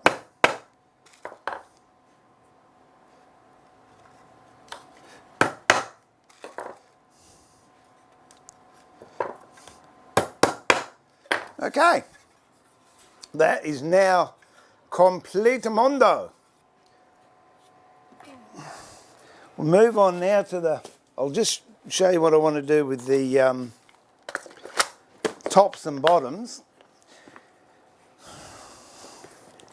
Because as I said, if you just nail a piece of veneer, sorry, not veneer, timber onto, these are my new shop signs. You like this one? Where are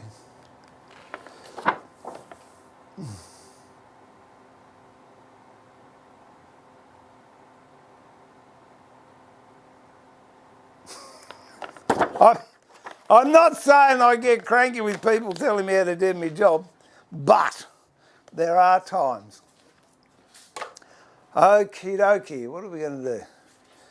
Oh, I was going to do that too. Oh, I just got to, wait a minute. Just got to have a look-see on what we're doing here. Oh, can't do that, can I? I'm going to have to do that on hard drive. So there you go, that's all right. I'm talking to myself, it's okay. It's only when I get in an argument with myself I worry. Put all these back.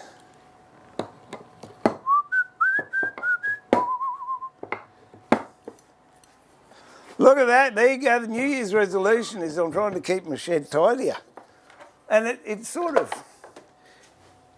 when it works, it's terrific.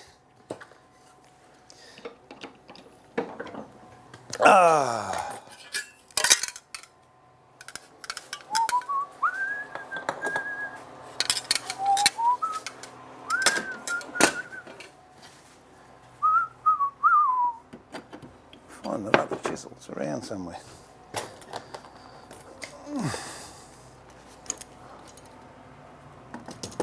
All right.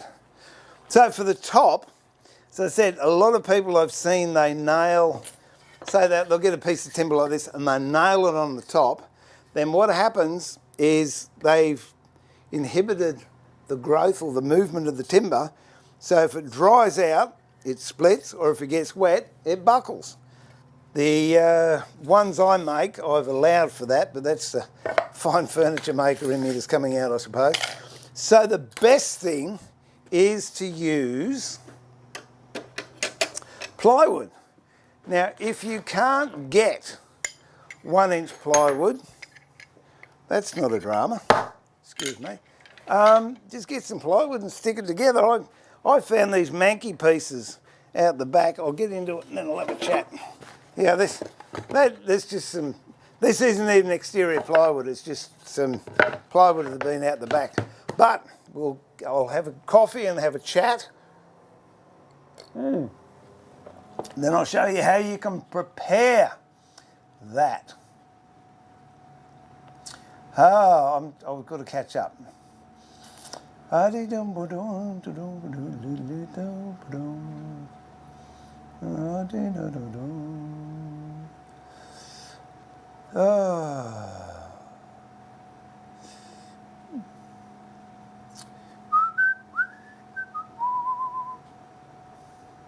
What's Devilinator? What's your opinion on using a sand filler before applying the polish? Depends what you're doing. In a lot of cases, I will use shellac, notably de-waxed blonde shellac, and it works fine. If I'm doing French polishing and it's for real, I then go old school and use pumice or plaster Paris and raw linseed oil. But yeah, I think you get a much nicer finish if you use a sanding sealer. So there you go. Rage Mane! Mate, there's a blast from the past. Yay! All these old names are coming back. So I don't know if you've been following me on YouTube on a different name. I apologise. Anyway, I think it's all good. Gee, that coffee's nice. I'm going to have another one in a minute. Where are we up to? So I've missed a chunk of you. I'm sorry if there is a question there and I haven't asked. Please ask it again.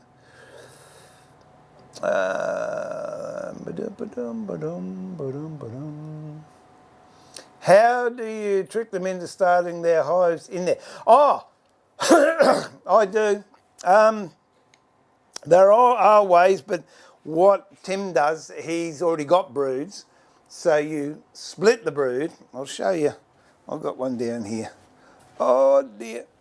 Oh, this is one of mine that I build, and they're constructed a lot differently. But there is your hive that you might have rescued a native hive, found one in a drain pipe or a water meter box or a log. You put it in here, you put the brood in here, and then they happily grow. And then when the brood goes from this box into this box, you then separate the two boxes. That's why we put those brood supports in. And you then go and find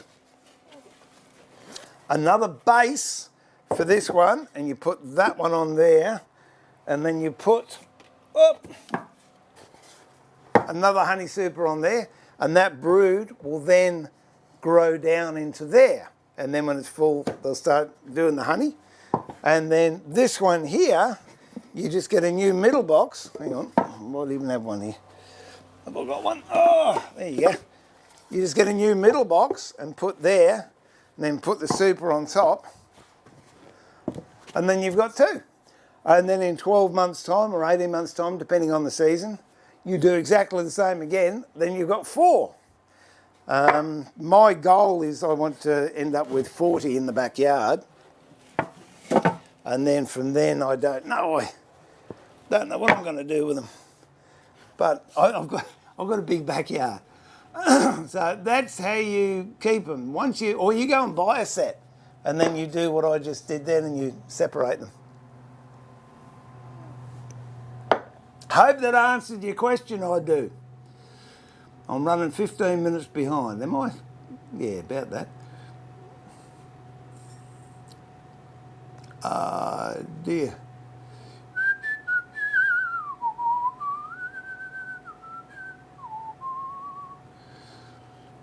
Oh.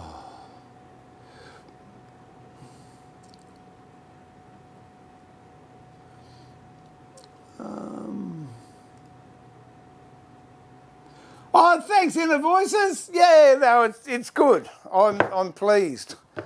I'm pleased that I got back into it, and it's connecting with other people. And honestly, the energy charge I get, it's like I've been on YouTube continuously, but just when this comes up, I don't know how many messages have been there. That's why I can't answer them all like I used to, because I'm getting inundated. But it's wonderful. But if anyone wants to email me, woodworking masterclass at Gmail or admin@woodworkingmasterclass.com.au.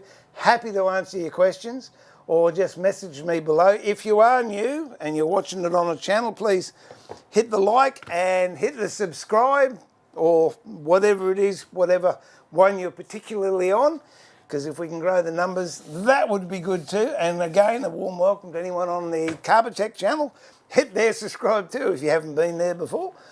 John, how is Bob and Sue today? Mate, I haven't seen much of them. We've got my new granddaughter here, so Susie's time's taken up with that. And Bob has been playing Protector, lying by the pram, which is lovely to see.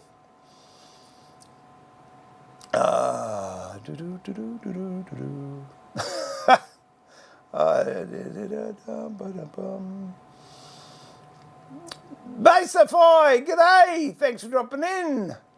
Haven't seen this guy in long time. No, been long time, B-Mog.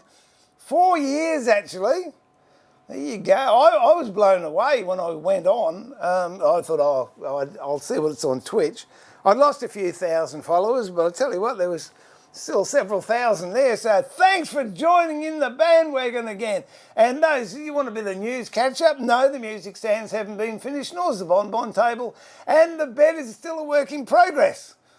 But apart from that, everything else is working fine. Oh, thanks, Ray. Appreciate that. Thanks to all the mods, too, that are on.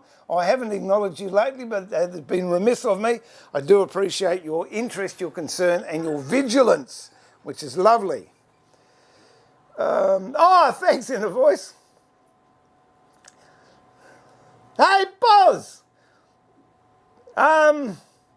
Not as much as a red sports car will, boss. But I've got a green sports car, but it don't work. I think it's got to be I don't know if it's the colour of the car or the colour of the colour of the hair of the guy that's driving it. You can email Facebook too if you like.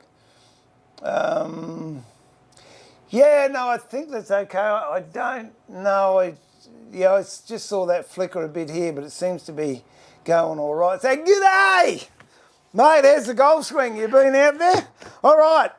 So, getting back to the tops of these things, and I've just got one little thing I want to do after this. I don't know. Yeah, I should be able to. I want to do a stirring stick. I'll show you how to make a stirring stick if you're stirring your resin. Got to go. Catch you later, Brian. Thanks, mate. Yeah, I haven't seen Her Highness for yonks. I might do an evening stream. We might be able to pick her up, but the last time I was talking was a couple of months ago. She was doing all right. So yeah, it'd be good to get the whole crew together and all the new people too. It's wonderful. Middle of the night, Mike, is it? Oh, I tell you what, I could do with a sleep. Now he's fat and slow, Max, like all of us. All right. So these bits of plywood, I just literally grabbed outside, and you can tell it's got wet, it's got a bit of mould on it and what have you. So, what I'm going to do, if you can't get inch plywood, this is 12 mil, I think, just get 2 bits of plywood and put it together. Now, rule of thumb with plywood is you're meant to have opposing grain. If I was doing marquetry or veneering, I would lay veneer at 90 degrees to this, but not everyone has veneer in their shed. I understand that. So just glue it together, and I think what we're going to have to do is seal that with paint because it's not external ply, and so I don't think it's going to be any biggie at all. But if you're going to join two bits of plywood together, it's a really good idea if you key it first. And by keying, what I mean is either 100 grit or 60 grit sandpaper, and you go at 90 degrees to the grain, and it'll give you a crosshatch pattern. What I'm going to do, only because I've got one, is I'm going to use a toothing plane, and I'll do that for the purpose of the exercise, just in case some of you might not have seen a toothing plane. So there you go.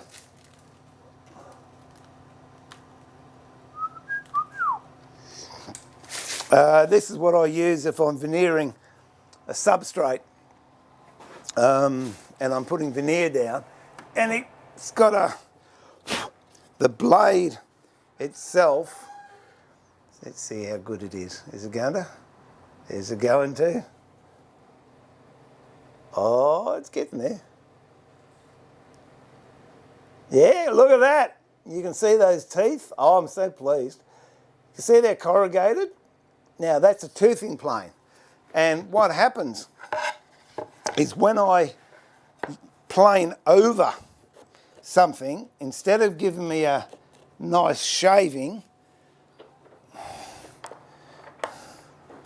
like, we'll get a normal plane. Ah! Whoops. I hope that's set. Okay, if I plane this, you see I'm getting just nice shavings. With a toothing plane, I'm going to plane, well, I can't go 90 degrees because it's too uncomfortable, so I'll go at a tangent. And that is actually putting a whole lot of little rips into the surface.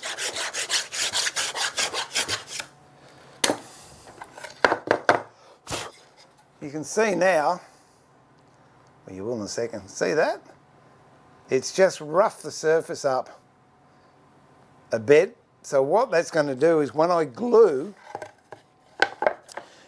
it's going to allow the glue to penetrate and key in to the surface below, which is going to give me a much better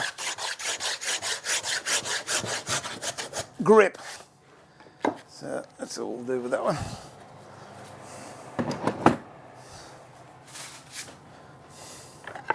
So I've got both of those done there. That's an H&T Gordon tail vise, by the way, in case you're wondering what it is.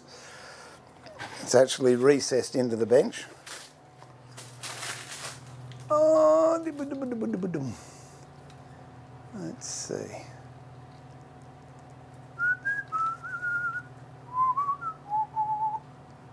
There you go. Okay, and for this, I'm going to use external glue. I could use just an ordinary glue. Because we're going to paint it, it's not going to get wet, but I happen to have a waterproof glue here, so I'll do it. I'll water it down a bit and get some paper. So I don't make them now. I've got to make a trip to the Gold Coast, Ben, if you're still watching. Got to go to Campbell's, mate. Get some bits and pieces. Okay, so now we just liberally put it on. You can tell it's a bit more watery than when it's straight out of the bottle, but that's fine. And I am a great believer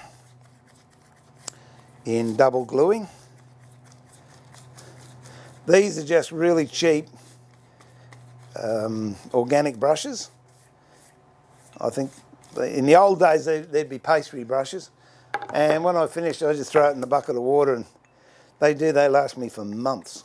You can tell how long it's been in there, how scungy it is.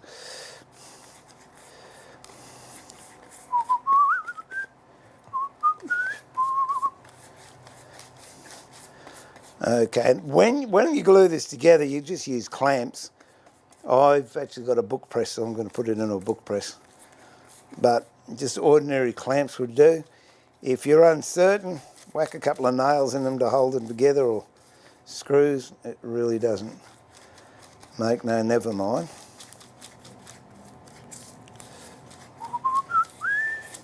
Okay, then we just plonk that on that, and we'll go over. I'll spin you around. Okay. We'll go over to that book press, and I'll put that in.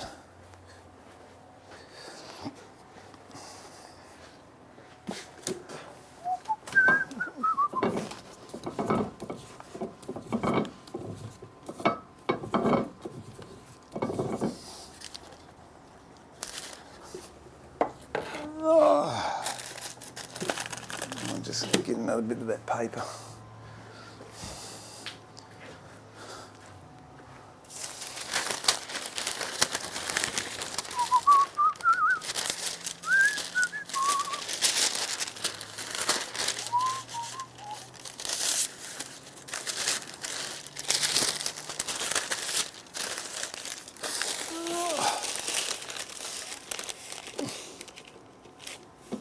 That down. These are great if you can ever get them.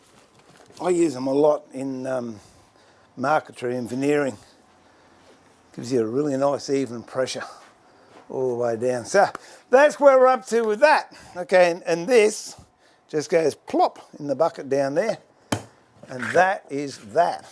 Okay, so tomorrow, I haven't finished yet. I'm going to do one more little thing, but what we've done so far with the boxes, we joined them together. We've made the centre box. We've put the brood excluder in and the brood separating bars. Tomorrow we'll put the top on the honey super, that's the honey super, and the bottom on the base. Then we've got to make landing platforms, drill the holes. We'll put some feet on it, and we'll finish it off, and we should be all right. Take all these off. These rubber bands, in case you're wondering the size, they're 107s is the size of those. Now, let me have a quick chit-chat. Oh.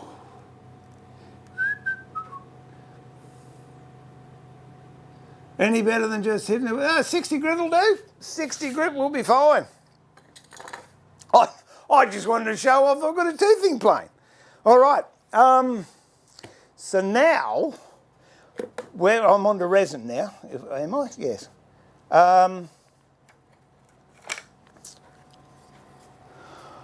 I find trying to stir the resin was a pain. I was using a stick.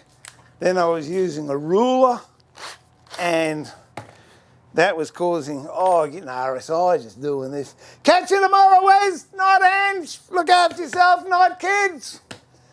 I made a stirrer. So all I did, got a bit of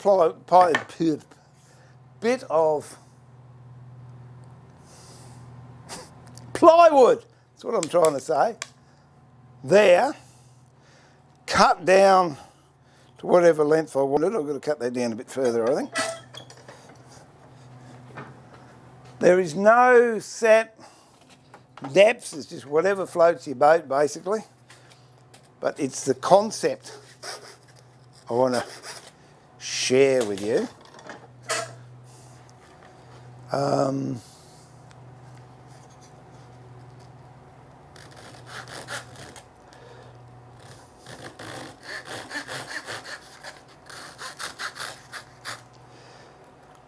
The thing is you got to think about is you got to have it long enough so when it's going in, because I only do small batches, right? I don't do big batches. So it's got to be long enough that when it goes in your drill and you're stirring, it doesn't go up inside the inside of your drill, because if it does, oh, it is a pain. I tell you can't undo the chuck and what have you. So I've come up with this length for what I do. Most of my stirring is in a cup about that big, but this, if you use it like that, so all you do, a bit of plywood, cut it. The only difference I've done here, which you don't have to do, but I did, I'm going to use that camera because it's feeling left out, is I actually just put a chamfer on the edges. You see how they're not square? I've just knocked the chamfer off them. So that's the only difference I did. You can keep it square. It works just fine doing that. But I found if you make one out of plywood, like I have here, you can only use it once or twice, and then it just all gunks up. Or the other thing is you get very fine particles of timber coming off into your resin. You do this beautiful pour, and then there's a little bit of wood fibre in it. So, what I came up with was, ta-da,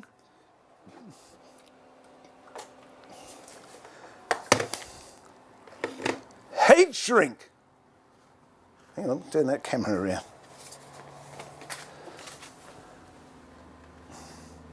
Let me just, I had to get a preview on that one and I'm not. What's going on? Let me just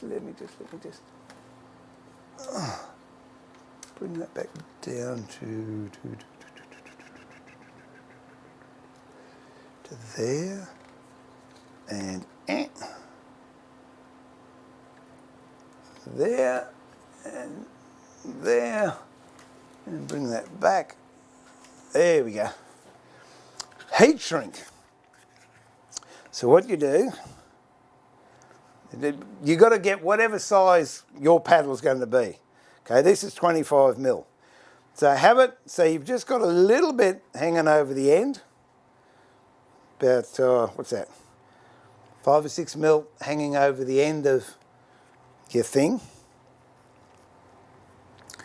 And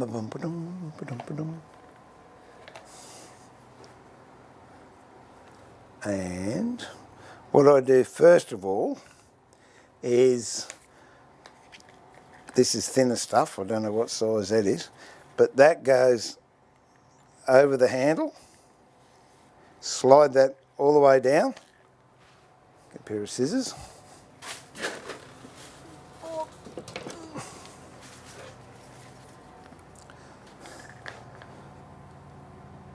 cut that off. Cut it off pretty close to the end of the, there you go, the end of the stick. Heat gun.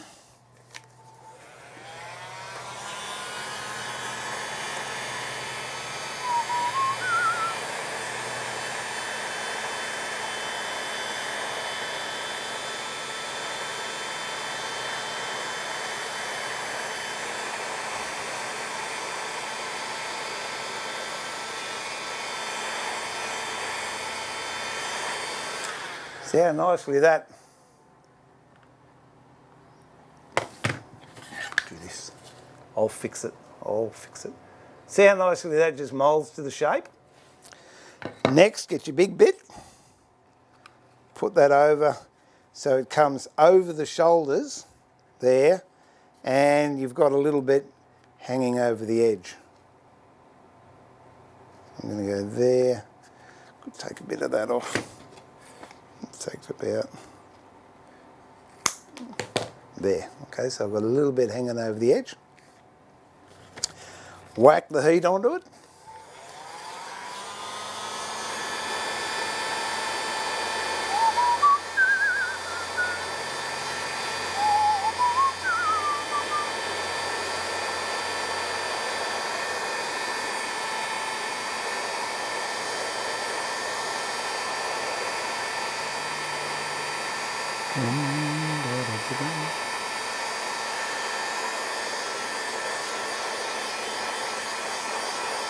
At this stage, trim off bit that's hanging over, and it actually will seal on itself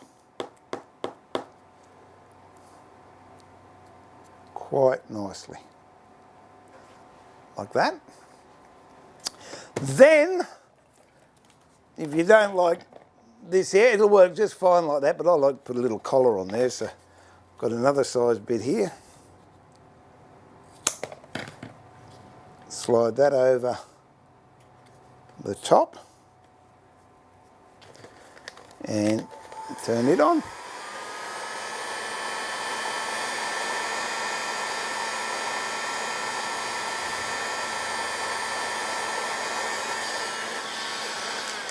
And there you have it. A resin-proof stirring stick.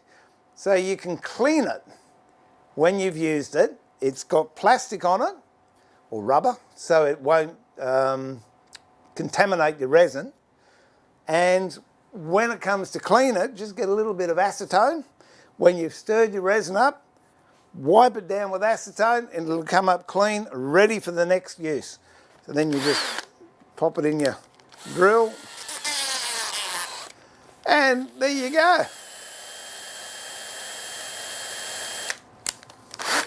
Saves me heaps of times. Oh, I love it. Who's that dog? Good on you. You've been in Vegas too long, boss. And what happens there stays there, I assume. Oh, dear. So there you go. Yeah. I don't want to burn another hole in it, thanks, Andy. Oh, dear. Okay. So there you go. I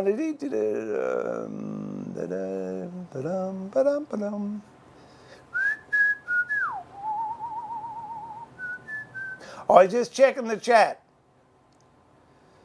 Hello, Aurora, Glenn. G'day, mate. How you going? Campbell, g'day. Caught it 2 days now. There you go. I don't know if I'm going to be on tomorrow. I've got someone coming around, so I don't know when they're coming, but anyway. Oh, thanks, Trev. Might have to explain to the younger people what that means, but anyway. Oh, dear, oh, dear. Well, give it a go, Keldon Gall. Go. Yeah, it's great stuff.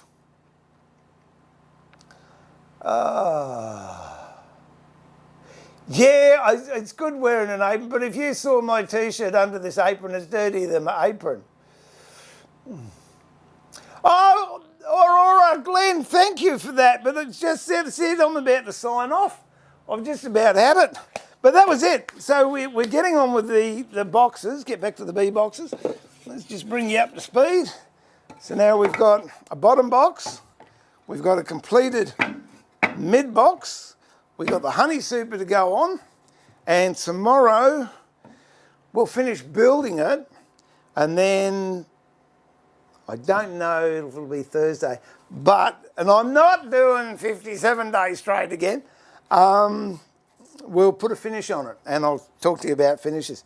So tomorrow it'll be putting the top on here, putting the top on the bottom, making a landing stage, and drilling a couple of holes. And anything else I can come up with during the day. But that's it. Oh, yeah, that's it. Hang on, wait a minute. Trevor, I'll just ring you up. Oh, poor, they stink. It's a good thing shoes are on your feet, not on your face, eh? Oh, dear, oh dear. Ah, thanks, Jared. All right, well, that's it. This is Steve pulling the shed door down saying thank you. I'm going to sit down. Thank you for everyone from Twitch, from YouTube, from Carbatec, from Facebook, from Woodworking Masterclass, from, there's another one, I've forgotten what it's called. Thank you for your interest, your patronage, your company, and your input. Thanks to all the moderators too. Hope you're enjoying the bee build. What I will do, as I've said before, I'll cut it apart and put it up as a single video that will only be about 5 minutes. And the design, if you're interested, is in that book, the Australian Native Bee Book by Dr. Tim Hurd. And it is just a wealth. I call it the Bee Bible. It It's just got a wealth of information and interest. Even if you don't want to keep bees, it's a good read, an interesting read. Yeah, thank you everyone. I appreciate that. Those of you, if I have missed your comments, I do apologise. You can email me at woodworkingmasterclass@gmail.com or admin@woodworkingmasterclass.com, or on Facebook, Woodworking Masterclass, or Steve Hay. Twitch, you can message me or email me. And as always, if there's anything you ever want to know about woodworking, I'm happy to stop the project I'm doing to explain something so your journey into the creative arts is, let's say, less painful or not as eventful as it could be. So anyway, that's it. I'm sitting down and this is Steve pulling the shed door down and saying, remember to keep it sharp, but more importantly, keep it safe. Look after yourself, be kind to each other, be creative, and whatever situation your country or municipality or state or your local neighbourhood is in regarding everything's going on in the world, just be patient and see if you can focus on things that are happy, things that are creative, and things that take your mind off whatever it is that's concerning you at the moment. And I'll look forward to having your company in the workshop tomorrow around the same time at the workbench, where we will do some more things, and I look forward to your company. Till then, God bless, good night, good afternoon, good morning, good day, catch you later, bye for now. Oh, if you like, hit the subscribe button too, please. Bye.